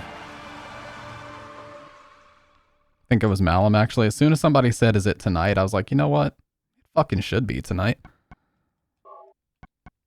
I'm not gonna do New Game Plus because I don't have the katana and it actually starts us in a spot I don't want to be in. So let's just do it. It starts us in the cafe and I want to see the kind of prologue section here, so gotta do it correctly. With a stick up his arse, Harry's walk animation. Actually, though. It is not, John. It's not. It's not. It's a very simple thumbnail of Leon standing in a save room, and it just says he made nothing. It's nowhere near as disgustingly clickbaity as that, dude. I promise. You think I'm proud of that?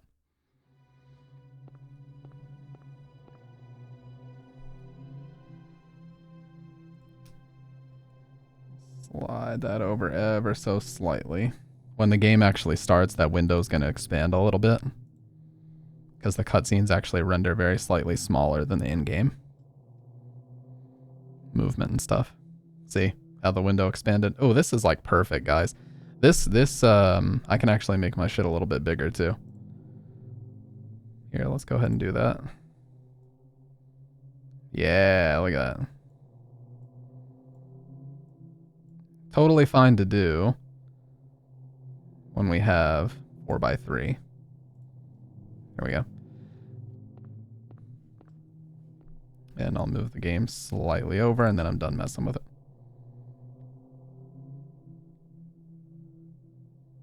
Boom. Alright, I copied that to a new scene so we can just access it really quick next time. Little Hope is so much like Silent Hill. The external fog traps you in. What is Little Hope from? That's very familiar sounding. What is that actually from? God, it's so nice to not just have my glasses completely flashbanged. So glad we don't have to deal with that shit anymore, man. Is that Cheryl? Oh, Dark Pictures. Okay.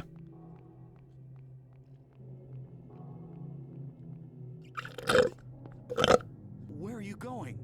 Sorry. That's the part of the stream I Stop. didn't want you to hear. You can see just the silhouette of her as she runs away right there. No, I can't do that anymore, unfortunately, Kendo.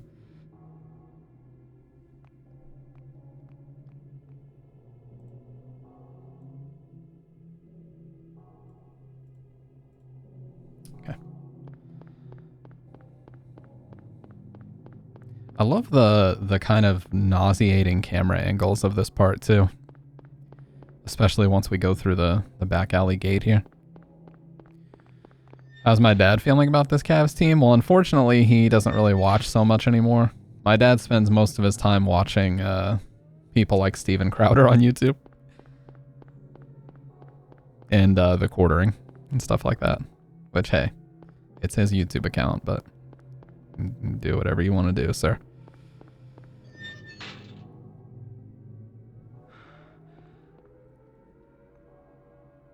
It's strange, it's getting darker. Better than nothing, I guess.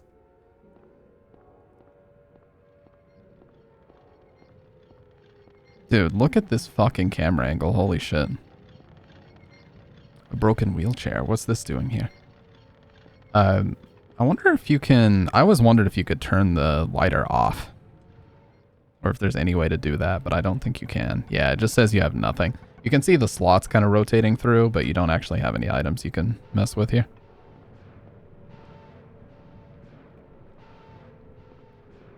Yeah, I think the best Cavaliers LeBron season was 2009 to 2010, and they went 66 and 16. So if they beat that, that would be very impressive. I think I need to turn the game down ever so slightly, guys.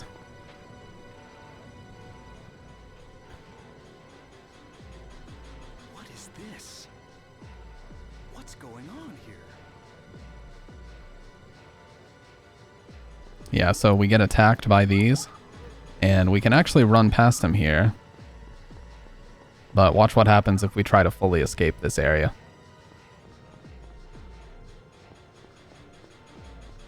So if we run all the way back, you can see it's now sealed off, and he just says blocked by a fence. So we have no weapons. Our only option is to die here.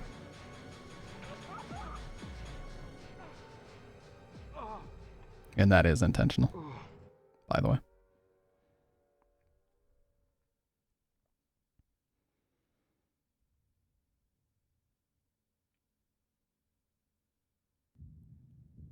Cringe fake death.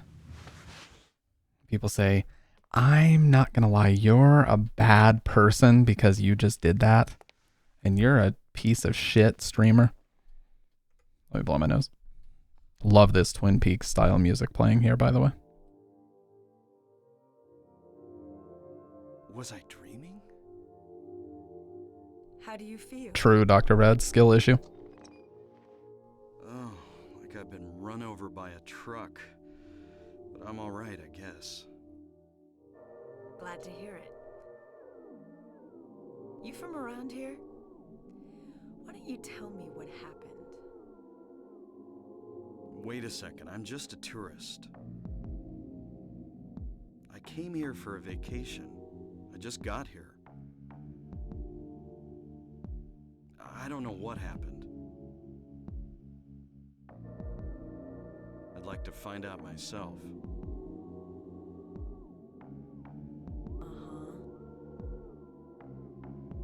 Have you seen a little girl?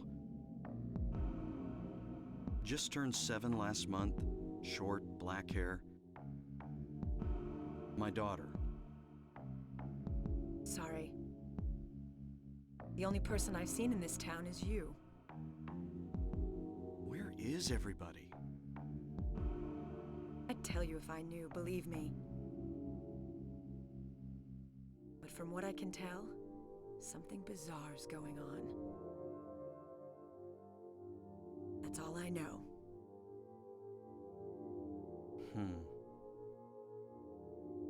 What's your name? Harry. Harry Mason. Sybil Bennett.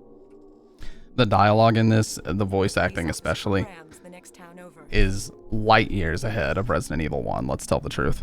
The phones are all dead, and the radio too. It really is. I'm going back to call in some reinforcements.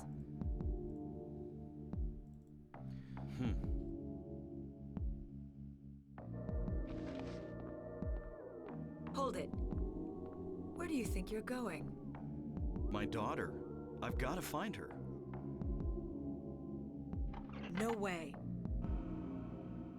It's dangerous out there. In that case, I need to find her now. Cheryl's my little girl. I can't just leave her out there by herself. Have you got a gun? No. Oh no, you're absolutely right there, Kendo. Legacy of Kain dialogue is much better than this, but Silent Hill 1 is way better than Resident Evil 1. Let's be honest.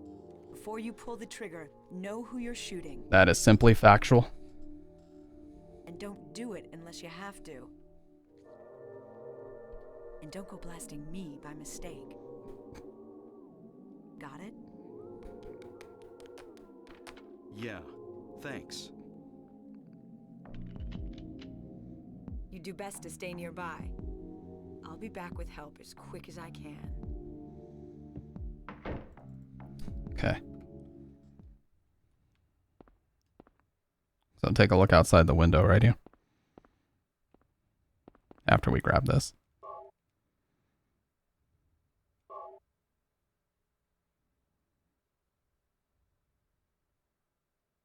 Yeah.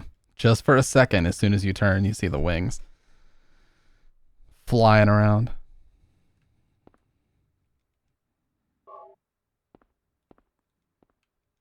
Someday, someone may experience these bizarre events. Hopefully, they will find my notes useful. House of the Dead 2 remake demo? I don't know how, but they made the dialogue even worse than the original. Oh, damn. We have a lot of saves on here now. I'll just start using this one. PS3 is pretty cool because it lets you make digital memory cards. So if you run out of space, you just make another one. It's pretty cool. Shout outs to Sony for that very intuitive design. Kitchen knife, another health drink.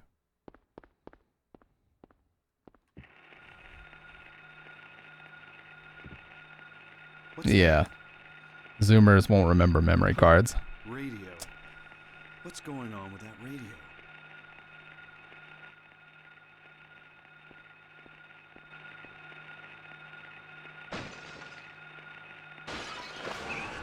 Okay. So I forgot to equip the pistol, so we're going to need to... Okay. This should still work.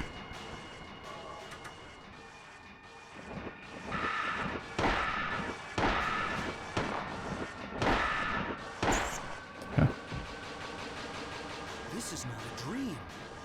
What's happening to this place? So you kind of have to wait out. If you noticed, I could have shot way faster, but the way this game works is if you shoot as fast as possible, they won't take damage on every bullet. You'll just end up wasting a bunch of ammo. You kind of have to reset, in a sense, like wait just a second, maybe a half second before you shoot, and that way you make sure you land every shot.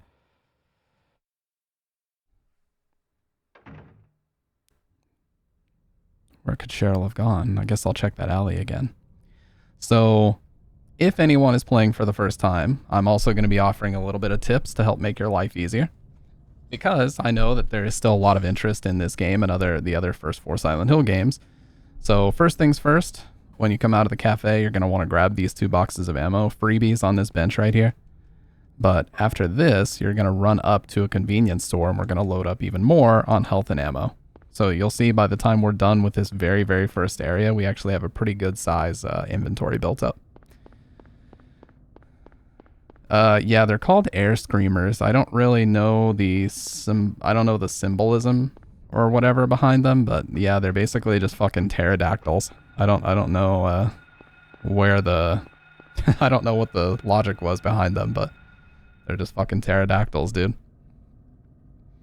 To feel dread with avian supremacy, I guess.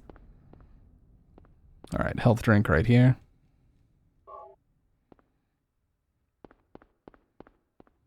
And then another one in this, 2 more in this aisle.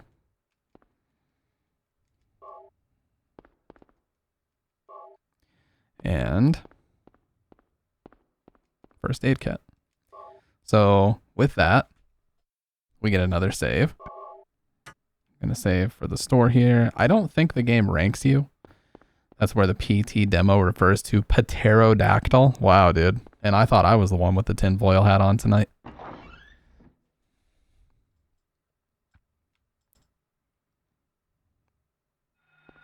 Alright, so now he has already marked on the map where we're going, so we're going to head back to that same alleyway from the beginning, which is right here.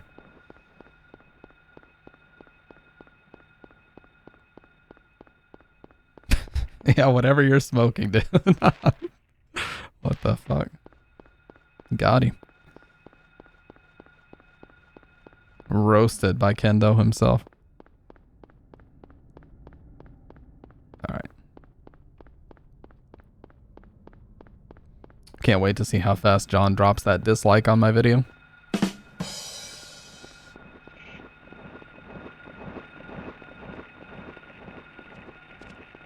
Alright, so you kind of have to stop before you... Okay, perfect.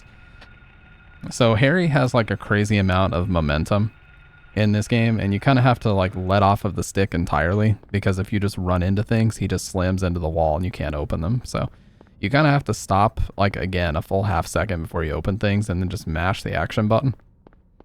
It's a little annoying. So once we get here, there's going to be 2 more free boxes of ammo. And these are here on any difficulty, by the way.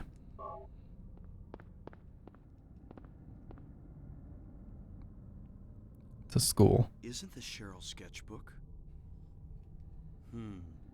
She's at the school.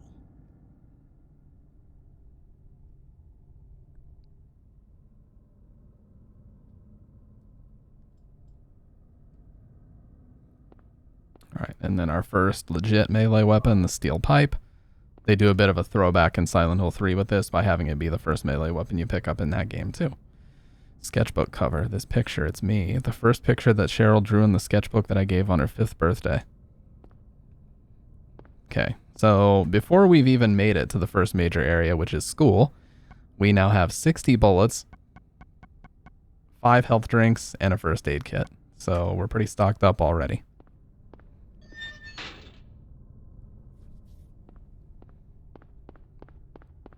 Alright, so next thing is we have to get over to Levin Street.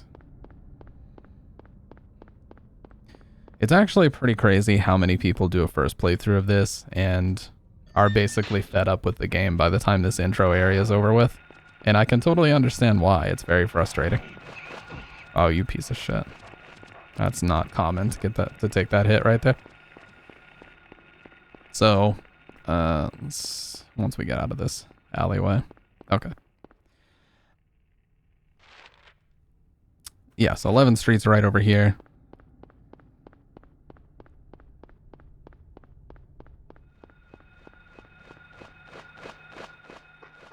Pussies is what they are, yeah, for real. No, I see a lot of people that just can't get into this game because the graphics are so old. Bridget has told me that too, and that's totally understandable.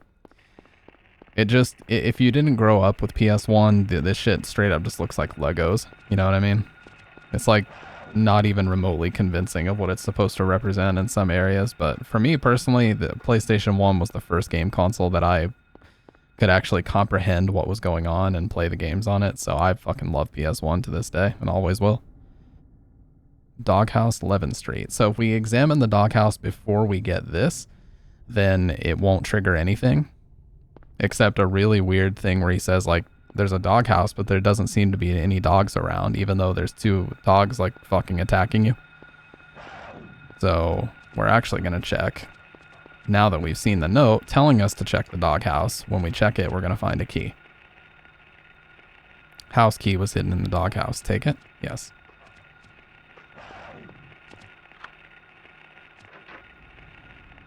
That's why I ain't giving my son new gen games. Play a Game & Watch. Oh no. This is Pete coming from 8 to 16-bit. Yeah, dude. Like, compared to Super Nintendo and shit, this is like revolutionary. Real ones, no. With top-down, like 2D graphics, that ain't a thing. Alright. And another thing about this game is it doesn't hold your hand as much, especially not as modern horror games do. So I've seen a lot of people check this door. Whereas you can see there are 3 locks and then they just run away. But if you check this, that's right on the wall next to it, it basically tells you exactly where they are. Something is written on the map hanging on the wall. Copied it to the map. So all you got to do is check this and it tells you exactly where to go. But understandably, a lot of people skip right over it.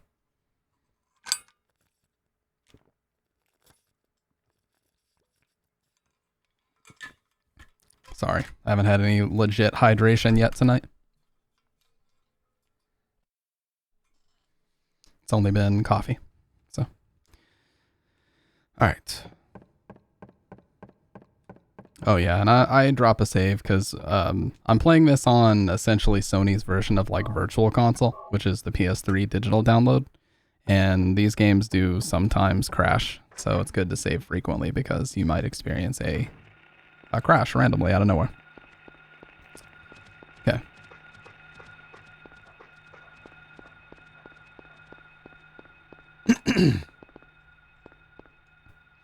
Okay, so now that we have our keys for Eclipse markings copied, we know exactly where we're headed, so we're just going to go up here, past that original alleyway, and grab all these.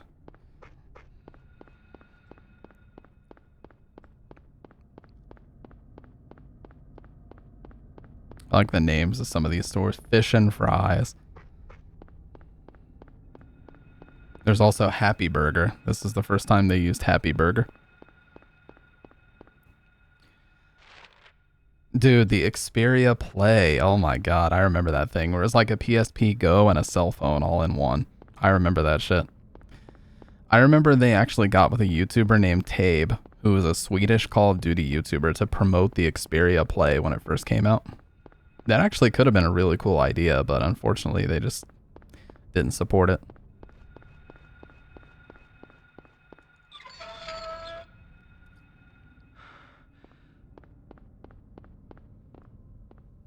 Okay, so here's our first of 3 keys. Now these are supposed to represent the Wizard of Oz characters, but for some reason instead of Tin Man, it's Woodman. Even though when we examine it, it clearly looks like Tin Man. So my only guess would be copyright or something. I don't know. That's what they did. The other ones are Scarecrow and Lion, though. A dog's head. And you can see on the backboard that somebody tried to shoot the dog's head into the basket, or maybe they actually landed it. Or made the shot.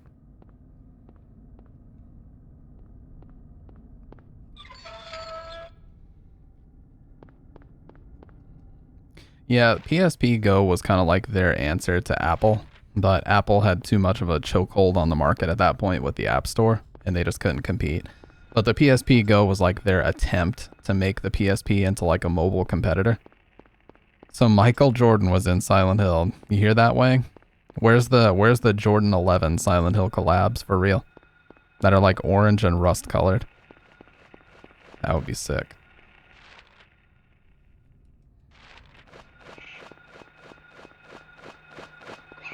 Yeah, so if you stop on a dime like that, they usually miss because they still have momentum. So if you have one of those fucking things right behind you, just stop. And they won't hit, usually.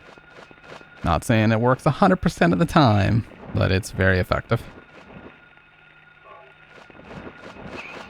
Yeah, see? Like I got these motherfuckers hovering right now.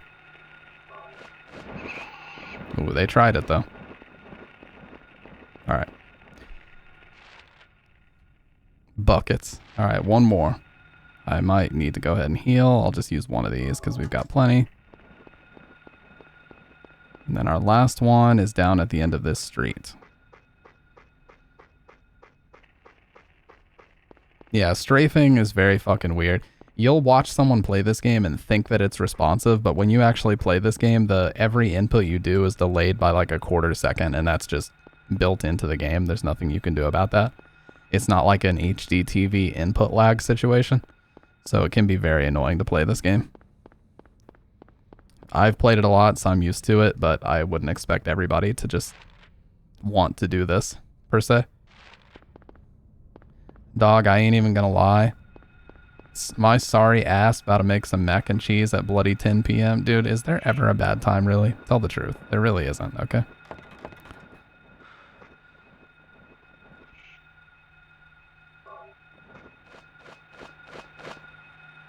Oh god, I'm gonna have to strafe right out of this.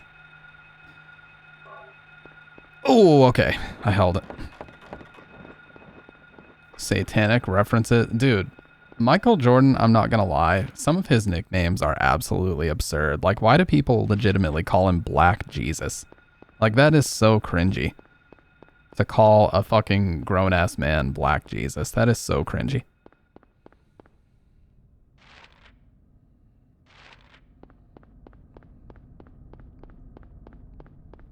I agree with Kobe's reaction the first time he heard that. Just, the hell? Dr. Red, that stream is forever archived too. Like that was 17 hours into a Silent Hill marathon stream, by the way. As we were just wrapping up 4. We were getting to the second half of 4. And that whole thing unfolded. I was so slap happy at that point that it was just the funniest thing that I had ever seen in my damn life. Because we all thought you were legit joking, and then when it turned out you were being serious, we didn't know what to think. We really didn't. We had no idea what to think.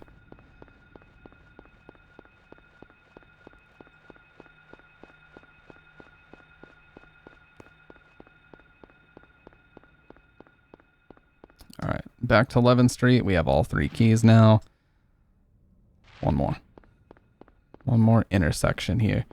So that's pretty much the first segment of the game. But yeah, like I said, a lot of people that I watch play this for the first time, they end up getting stuck here and just wandering around forever, which is understandable if you don't read that map.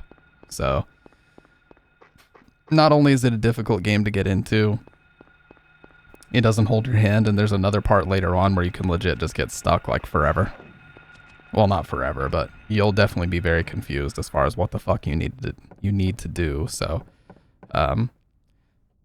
not saying a walkthrough is necessary or anything, but it's definitely not an easy game to just pick up and progress through. All right, so here's the other ones that are not Woodman. We've got Key of Scarecrow here, which does in fact look like a scarecrow.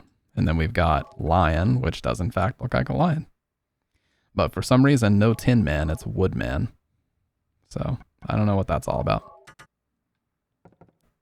Jeepers creepers. I saw this video of a guy getting like rear-ended in his truck while he was talking to his wife. And as soon as the impact happens, he just goes, Jeepers creepers. The most wholesome man in the world. What? It's getting dark again? What's going on? I want to yet again make a point that at the time she was decently sleep deprived for a while and she was in a deep sleep and I woke her up and it scared the hell out of her, me wanting pudding. So imagine this random 6'1", 6'2" guy looming over you, scaring the hell out of you, then asking for Oh my god, dude. And I remember when we talked about that later, Gummy and Pinku Idol were in here like, dude, please don't do that again. And you were like, dude, I already learned my lesson, holy shit. I figured it out at 12:13 with no internet. Quit making excuses, you Zoomer. How am I a Zoomer, dude? I have a 3 in my age. I'm not a Zoomer. I have a 3 in the first digit of my age. I'm not a Zoomer.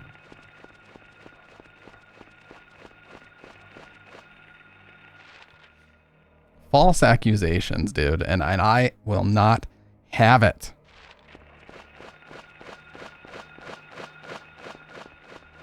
Oh, surprised he didn't go for that. Such a bitch. Literally. Female dog. The one chasing after me.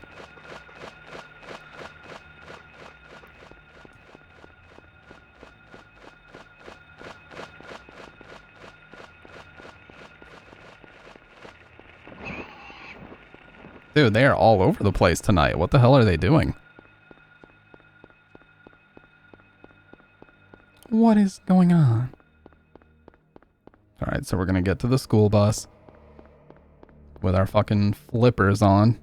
I swear his shoes look like flippers if you watch them. We're gonna make our way to the school bus here because it's gonna let us save.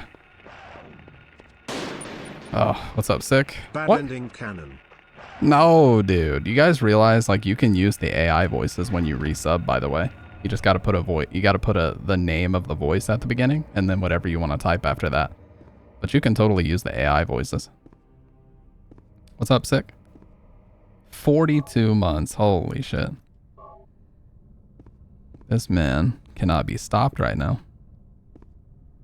He's on a roll, dude. Doc Martin flippers. Yep. They definitely look like it, dude. SM7B badge, unsubbing. Oh shit, yeah, you actually hit. I should probably fix that. I'll fix it after the stream. Did you check out the new YouTube video, Sick Boy? If you wouldn't mind, give it a quick like. Check it out. No, I get it, dude. I get it. I've been busy as fuck too. I barely had time to make that. Trying to boost that vid in the algorithm, dude, by any means necessary. Appreciate that, man. Appreciate it.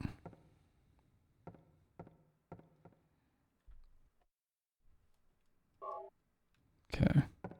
All right, so now we're at our first. Yeah, the wind is going to be going crazy at our place here soon too. I might lose power. We shall see.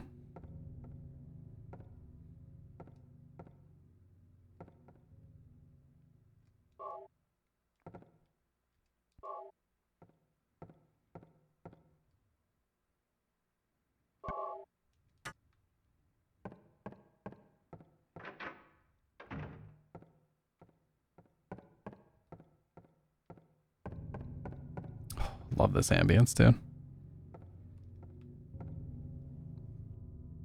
More Ronaldo Gordon. This must be a list of teachers.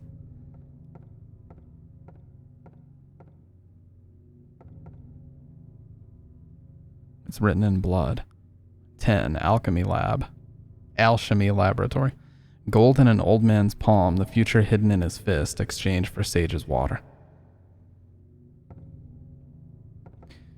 You know what's funny, Sick? Is I created the SM7B badge to be so far ahead, streak-wise, that only I would have it. But now you have it, so that's where I kind of got to fix it. I should just give everybody who's been here the longest the black chainsaw, because that's my favorite one. 5. Darkness that brings the choking heat. Flames render the silence, awakening the hungry beast. Open time's door to beckon prey.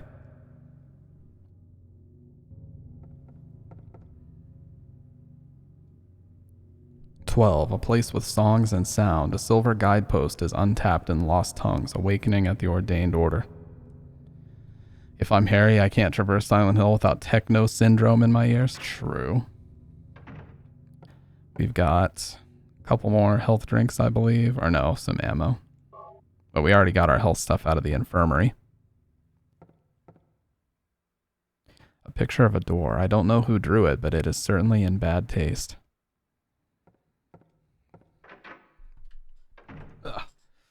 Gotta get a little bit more comfortable here. I'm in a pseudo like serious gaming posture, and I really don't need to be. Alright, we gotta go to the courtyard now.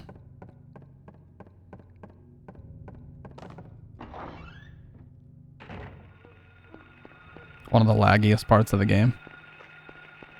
Nothing you can do about that though. Okay, so we're just gonna wait a second so that we can get right around this gentleman here.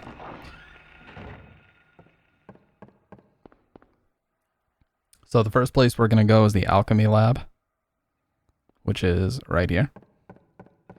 Now, school is a little bit like a fucking maze, so I've done this a lot, but trust me, on a first play, it's not gonna be this easy to navigate around. Not trying to flex, I promise, but I've literally played this like 20 times on stream, if not more, so.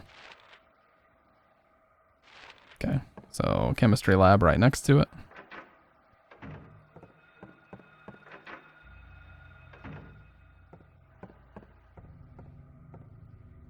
Okay.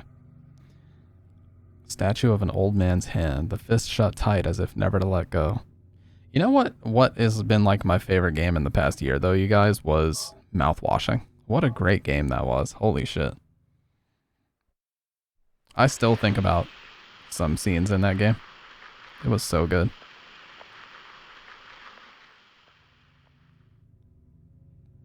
Gold medallion. Does he say anything about the design on it? Picture of a clock tower is engraved on the surface, found in the chemistry lab. Okay, you can't examine it any closer, but... Okay. So for these, we're just going to go back to the courtyard and we're going to put them in the clock tower.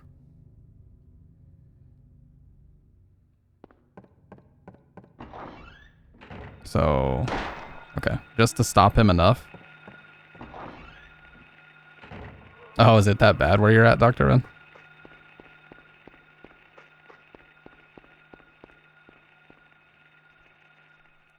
Alright, gold medallion. Okay, now we're gonna go to the music room and hopefully not get grabbed by these little chuckle fucks. Okay. Again, just one shot to, oh. Okay. Just one shot to stun them enough that they can't grab me. And then we're gonna go down to the second hallway here. And that's where we're gonna find the music room. Yep. Okay. Wait, is it? I always forget that it actually unlocks here, so. I also remember that mouthwashing night because the developer who made my chat plugin was actually in chat, like helping me live troubleshoot it. All that I had to do was update my OBS, but he was in there for like an hour giving me different suggestions and like trying things out for me, which I thought was really cool. That's definitely one that I remember. Okay, it's written in blood. A tale of birds without a voice. First flew the greedy pelican, eager for the reward, white wings flailing. Then came a silent dove, flying beyond the pelican as far as he could. A raven flies in, flying higher than the dove just to show that he can. A swan glides in to find a peaceful spot next to another bird. Finally, out comes a crow, coming quickly to a stop, yawning and then napping. Who will show the way? Who will be the key? Who will lead to the silver reward? Okay. So pretty much that's just telling us what white and black keys to press. There's blood on some of the keys. Does this mean anything?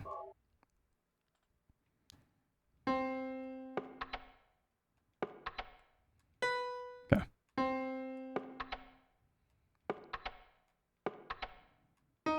Fuck. I literally misclicked.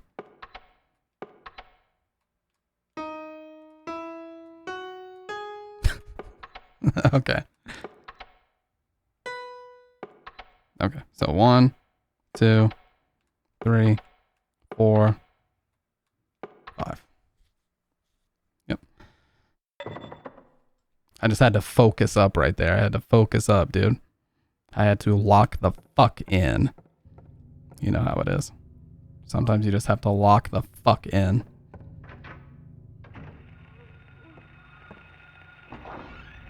Yes, dude. Okay, 3 shots. Stomp him out.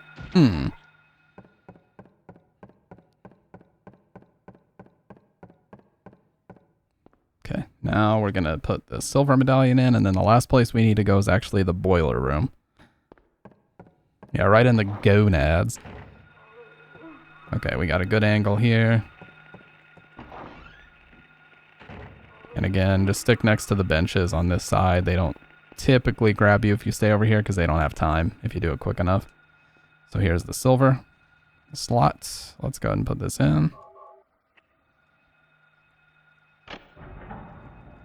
Okay, and then last one we need is in the boiler room. So we're going to head back here one more time. One last time. Got lucky there. You could have easily went for a grab.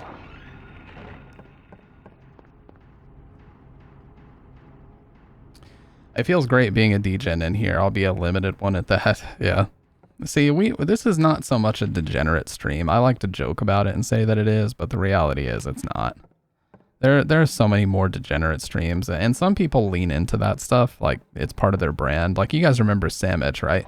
Like, that was basically Sandwich's entire channel brand, was just like lewd and degenerate stuff, you know? Which, that's fine. I certainly don't have a problem with other people doing it. It's just not anything I've ever really been interested in. Goku call. The real one?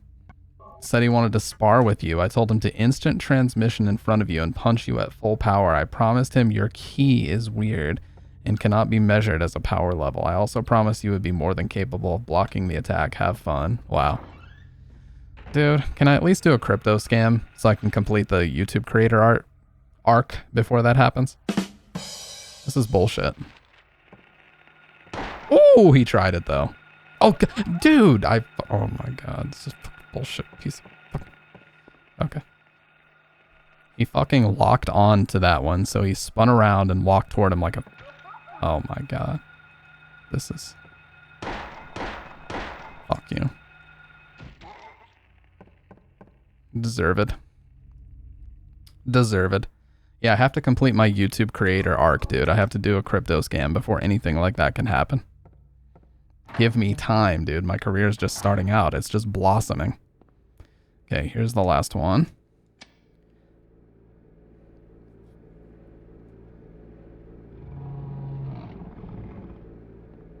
Boom.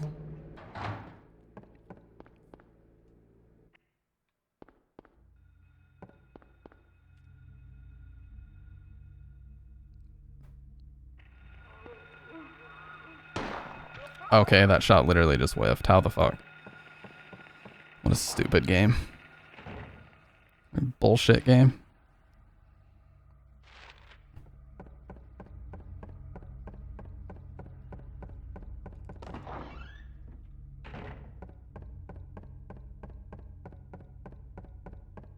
Utter fucking horseshit. And that's just right out. Yeah, I said it.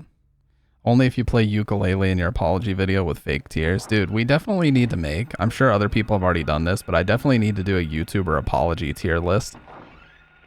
That would be some fire ass content. We could even record it live and we can make the whole tier list live.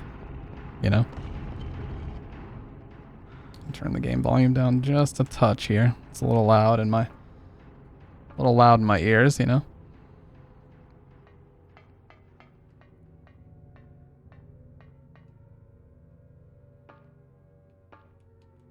Should never feel like I'm competing with the game volume or have to yell over it. That's not, that's no bueno.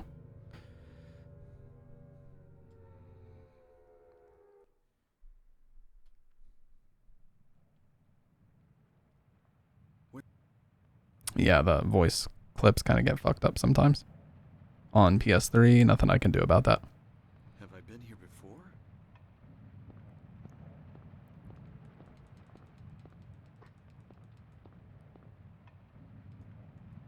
Yeah, so now there's a huge sigil on the ground. I remember this being here before. But we are in the same courtyard we came out on, except when we were in there, you could hear the actual air raid siren going off.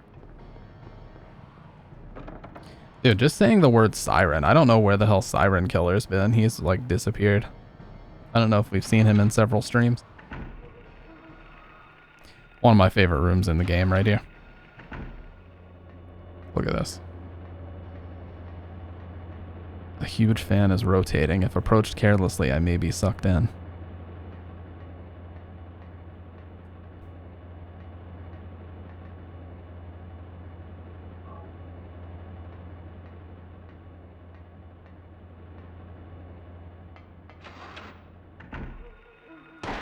Yeah, so we're now in what's considered Otherworld School. Oh, shit. Why are these shots whiffing, dude? This is the infirmary, I'm pretty sure. Oh, no. Well, we needed to be in here anyway, so we need this. This tripped me up on my first playthrough. I didn't realize that I would need a fucking rubber ball. Mega Man X10 win. You know, to be honest with you... Oh, X9. I was going to say, I don't think I've ever played a Mega Man X game. I've just heard that they're very good. Especially 1 and 2.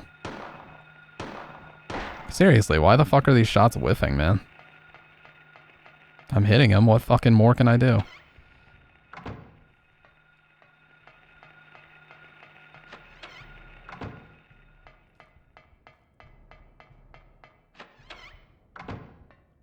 Picture card should be in here. Yes.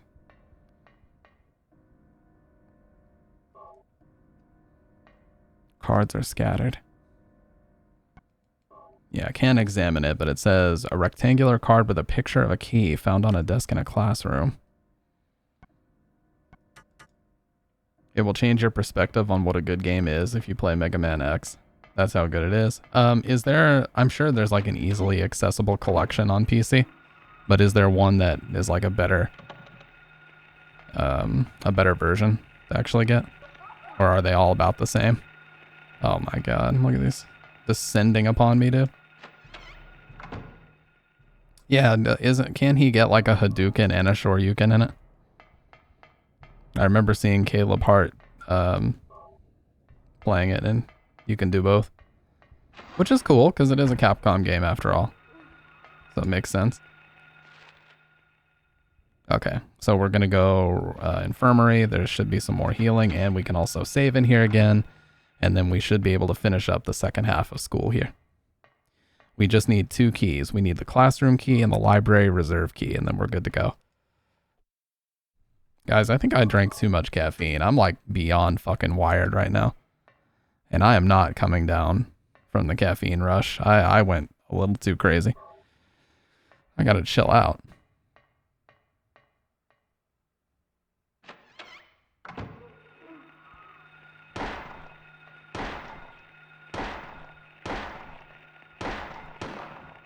God, I gotta space out my shots so stupidly, man.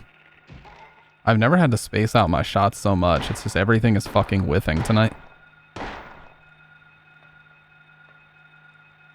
Even the air screamers were acting weird. All the fucking enemy AI is jacked up tonight, I swear. It's not me. It's not a skill issue. It's the game fucking up, dude. Plain and fucking simple. 92 bullets. Wow, we're actually in really good shape right now. Look at these bodies, man. The fucking imagery in this game is crazy.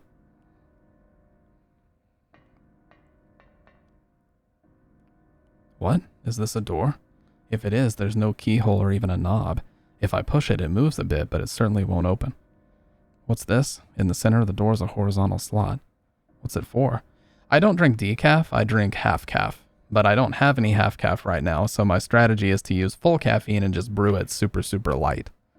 I use like half the amount of coffee grounds that I normally would to try to simulate having half calf. But obviously it doesn't work out. It doesn't work perfectly. These are the bathrooms, right? Okay, so we're going to be getting our shotgun out of here.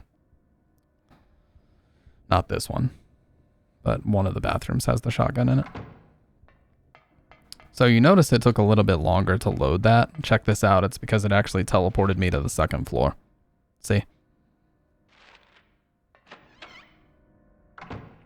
So everybody's like, oh, Silent Hill 2 introduced the whole, you know, like the hotel teleporting you around. Nah, it started in this game. The real ones know. Okay.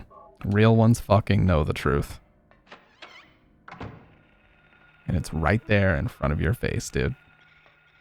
You notice it takes a little bit longer to load because it's teleporting us back downstairs now. Now we're back on the first floor. There we go. And then we're going to get the shotgun out of here before we move on.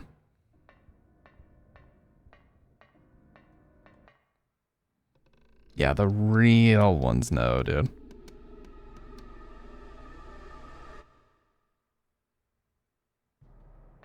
Yeah, so shotgun here. Sawed off. A hanging body. Why would somebody... And then if we check here, it says The Monster Lurks by Leonard Rhine. And we'll actually read an excerpt from this book here before we finish the school. The Monster Lurks. What's that supposed to mean? X is 10 out of 10, 2 is 9.8, 3 is 9 points. So they all just go down like very slightly as they go on. That's unfortunate, but I mean, there's only so many times you can redo a game like that. Like the concept of Mega Man X is pretty simple at the end of the day, so there's only so much you can do, you know? Can I get to the staircase from here? Okay, so I have to go this way. I think we're at the phone. Yeah. Okay. Dude, Metal Slug is a fucking awesome game. Metal Slug games are just gorgeous, like 2D arcade games, shooters. They look amazing. Isn't that SNK that make those? Daddy, help me. Daddy, where are you? Yeah, dude, they're so good.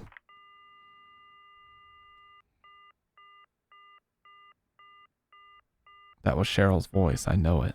Where is she?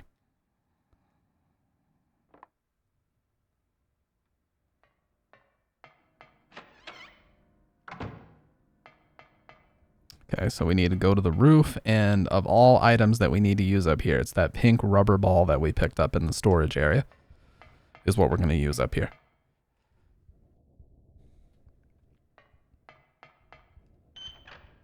Went from 2D to 3D, so the possibilities are endless, yeah. There was a Mega Man game on N64 that I really enjoyed. I think it was called Mega Man Legends or something like that, but it was almost like an open world game. There's a hanging key, it's just out of reach. But yeah, it was like an open world exploration type game, and I thought it was really cool. Maybe I was just young and stupid. Probably, but I thought it was cool. Okay, so the water would run through this unless we block it. So we have to block it and then use this to knock that key loose. And then we're going to run to the courtyard and grab it. So that is one of our 2 keys that we need to finish the school. So we're just about finished up here.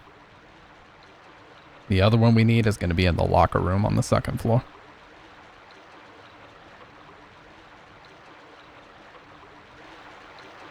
It's not just cool, it's a damn good game, a great breath of air for Mega Man franchise. Yeah, I really would love to get like an actual Nintendo 64, but the Wii Virtual Console is so good at emulating N64 games, you really don't have to do that these days. Just get a Wii and like load it up with N64 games and you're good to go.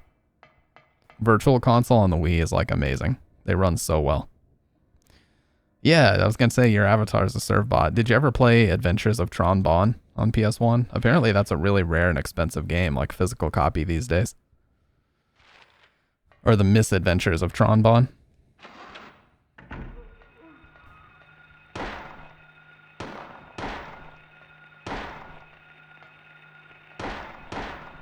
Oh, we actually got all 3. That's very lucky. Boom.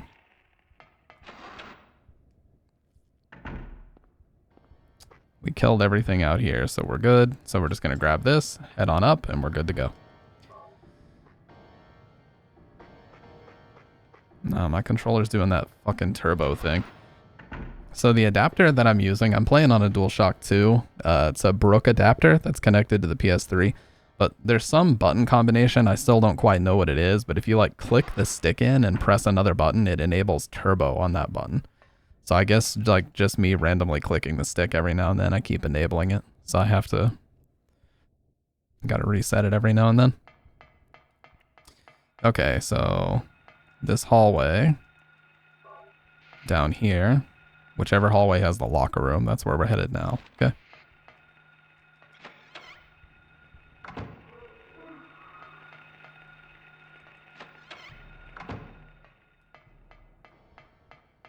Free shotgun ammo.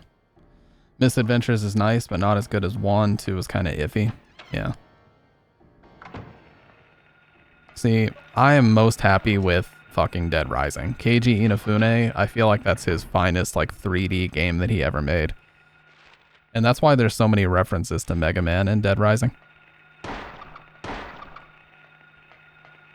Oh, it was so close, dude. I might actually die if I take one more hit. We're okay, actually. It's not hard mode. I'm being a little bit too paranoid here. But yeah, Dead Rising 1, there's actually a whole video that we watched on stream about how the remake is actually kind of shitty, and the original 2006 version on 360 still has way more detail and is a better game overall. Even though it only runs in 720p, it's a better game. Nothing inside.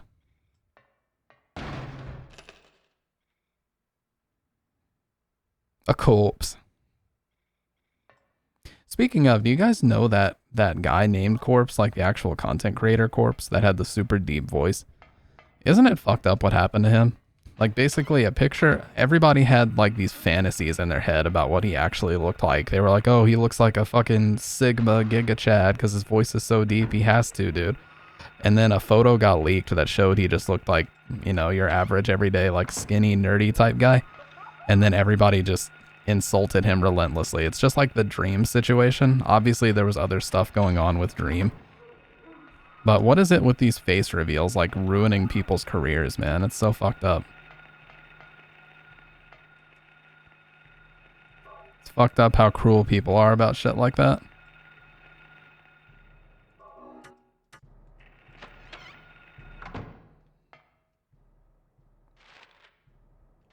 Okay.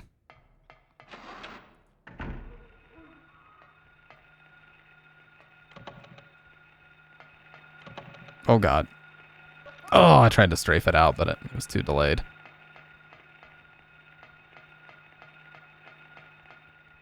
I always forget, man.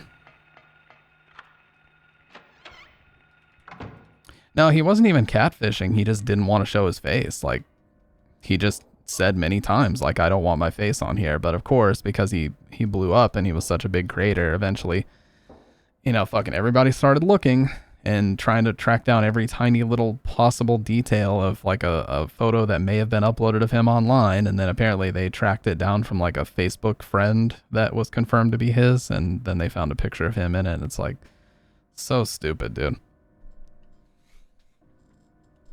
So here's an excerpt from The Monster Lurks, the book that we saw referenced in the bathroom. Manifestation of delusions. Poltergeists are among these. Negative emotions like fear, worry, or stress manifest into external energy with physical effects. Nightmares have, in some cases, been shown to trigger them. However, such phenomena do not appear to happen to just anyone, although it's not clear why adolescents, especially girls, are prone to such occurrences.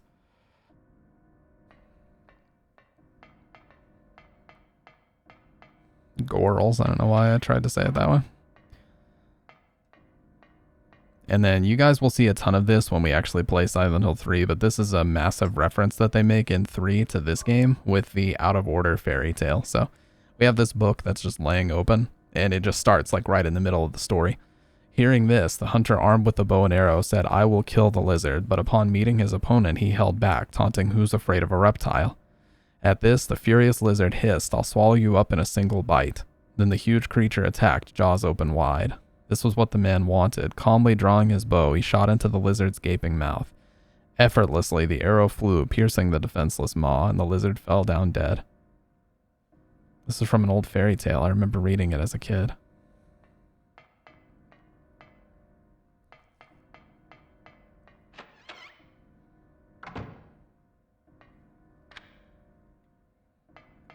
Oh, wait, wasn't it? Yeah. So I believe...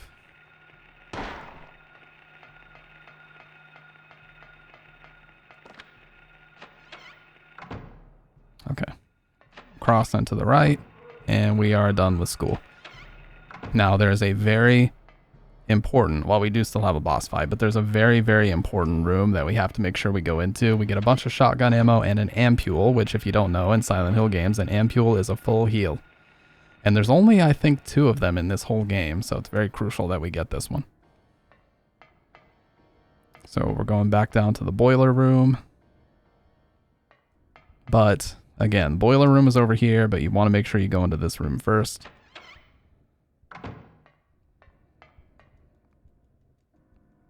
Shotgun shells. They added a complete version of Street Fighter 4 Mobile on my Netflix subscription. That's random as fuck. You remember when they had a whole tournament for that game and Wolfcrone won it? Playing Ryu. They had a whole ass tournament for like Street Fighter 4 Mobile. It was called Street Fighter 4 Volt or something like that back then. So I'm pretty sure it's left, and then you move to the left and go right, if I remember correctly. So now we go right twice.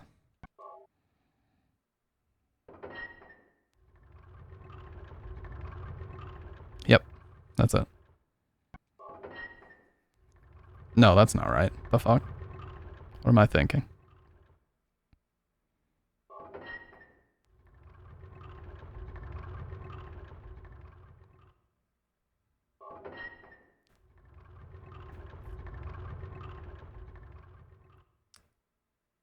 Okay.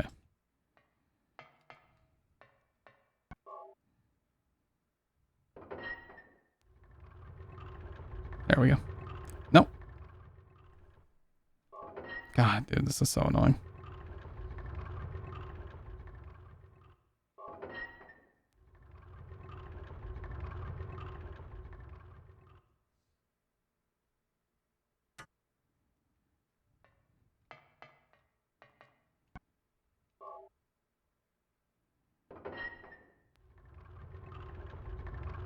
There we go. Yeah, if you don't get it first try, it can be a little bit confusing, but basically you just got to get these bars out of the way and you're good to go. So we need to get the shotgun out as soon as we spawn in down here. I'm just going to use the pistol until we actually get to the part where we can kill it. They added the 3 PS2 GTAs on it, so I can play Vice City, best GTA game on the go. Yeah, I heard that like the remastered versions or whatever were on mobile. Welcome back, Dr. Red. Did you get your macaroni? God, dude, that sounds so fucking good. I haven't had macaroni since Thanksgiving. I would obliterate some mac and cheese right now. All right.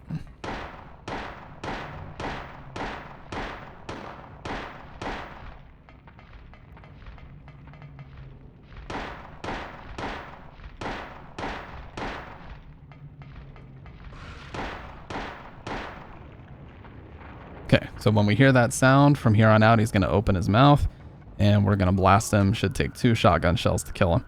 We just have to make sure we get close enough for him to actually do it.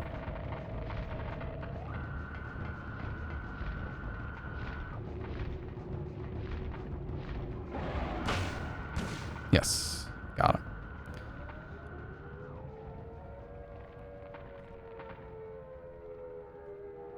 Pretty standard basement of any elementary school, if I do say so myself.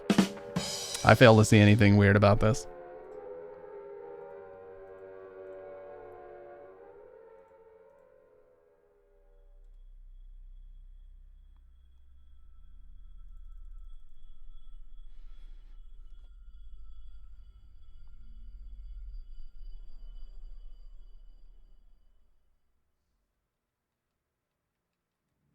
God, speaking of GTA, I've already fucking talked about it, but... What was that? Who in the hell was that? When GTA 6 comes out, get ready for the largest content dump we've ever seen in human history. Where am I? This is a boiler room? It's just gonna be non-stop fucking AI thumbnails and just the content slop will never end, dude, when that game comes out.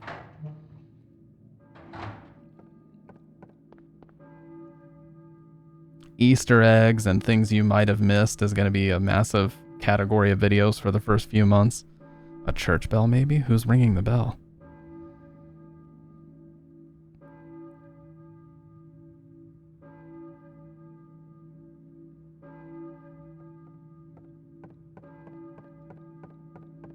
What if there could be an SH game where you can go back and forth to the town but not restricted to a room like 4?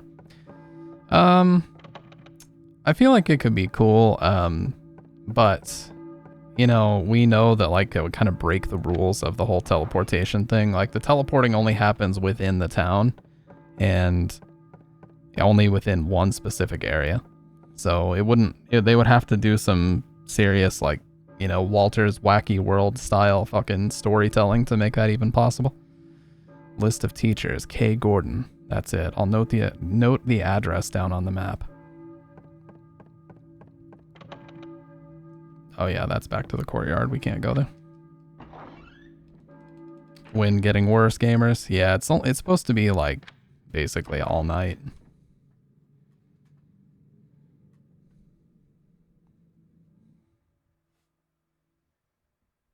Yeah, dude, Walter's Wacky World.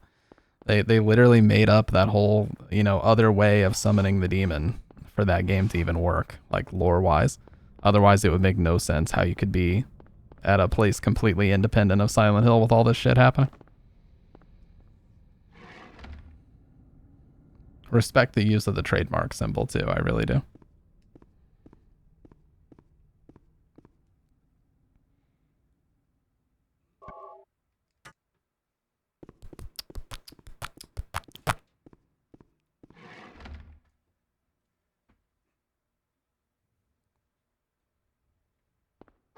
All right, we're going to go to K. Gordon's house now.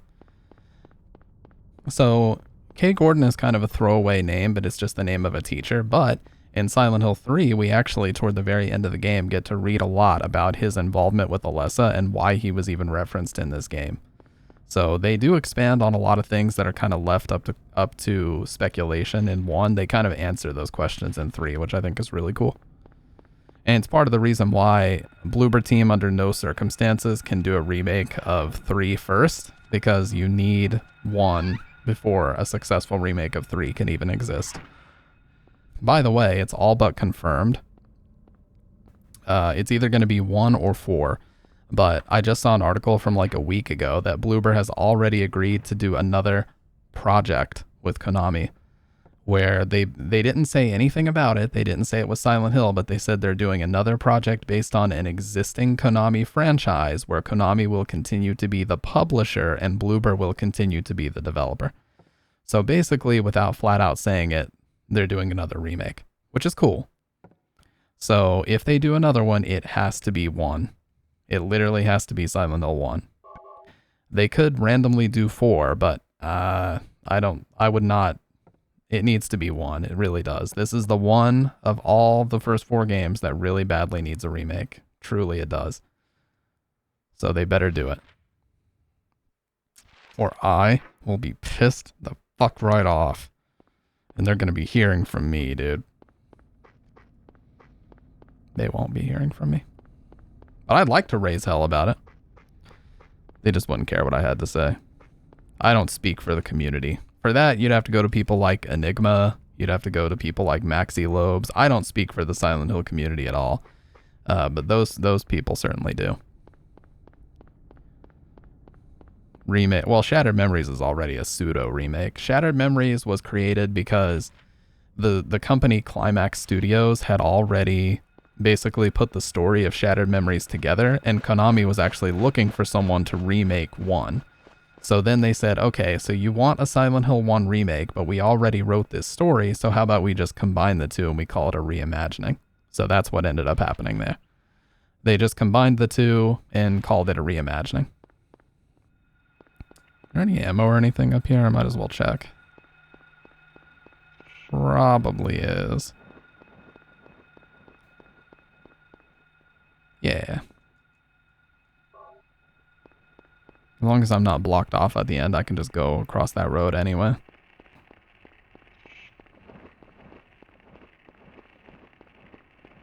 Well, it's, so Tom Hewlett, the guy who made, the guy who was basically spearheading all the Silent Hill projects after 4, the way he explained it was actually really good. He basically said, like, look at Tim Burton's Batman and look at Christopher Nolan's Batman. Like, they all have the same characters, but how similar are they really? So the way he actually gave the hypothetical is really good. It's like, you know, Silent Hill 1 and Shattered Memories, they all have the same characters, but how similar are they? They're not really similar at all. So that's kind of where he defined what a reimagining is versus a remake. So it's not a bad description, but I don't know, man. Shattered Memories is a great game. I just wish they would have let it stand alone and not give it the same character names as this. If they would have just let it be its own thing, it would have been way more successful, in my opinion. Sometimes you just gotta let things be, man. Just let them be. And it's an excellent game in its own right, so just like leave it the fuck alone, you know? Ringing that bell? I've been expecting you. It was foretold by gyromancy. What are you talking about? I knew you'd come. You want the girl, right? The girl? You're talking about Cheryl. I see everything. You know something? Tell me. Stay back. Nothing is to be gained from floundering about at random. You must follow the path. The path of the hermit concealed by Flauros. What? What are you talking about? Here, the Flauros, a cage of peace. It can break through the walls of darkness and counteract the wrath of the underworld. These will help you. That's one of the few reasons why I can't read US superhero comics. They don't have a single continuity. Before it's too late. Every artist have free reign on making their own. Yeah. Wait, don't go yet. Yep. And every time it's like, I wanted continuity of the last thing I read. I don't want a completely new interpretation, you know? That's what I get annoyed by. Like, if I'm gonna sit down and watch an anime, imagine if every new season of the anime had a whole new team of animators, the characters all look drastically different. Like, what the fuck is this? I wanted to see what happened with those characters. Yeah. I don't know what's up with that, but...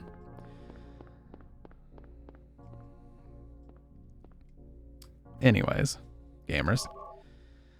I'm going to go ahead and call it for tonight because we do have some pretty serious weather coming through. So I will most likely lose power because that does like to happen at the drop of a hat. But tomorrow night, no such weather. So we're going to record Stamp of Approval and then we're going to jump right into this fucking game. We're going to finish this game and then we're going to jump right into Silent Hill 2 Enhanced Edition. Sorry, I'm not going to play the remake. Silent Hill 2 Enhanced Edition is still my Silent Hill 2 of choice and always will be. So with that being said, we're going to break the chains on room 302 and free everybody in 3, 2, 1. Oh yeah, and actually link the YouTube. If you do !YT, here, I'll do it. We actually have a reason, guys. There's a new YouTube video for once. So the personal channel, please check out the video. Drop a like on it if you haven't already. Thank you. And let's break those chains right now.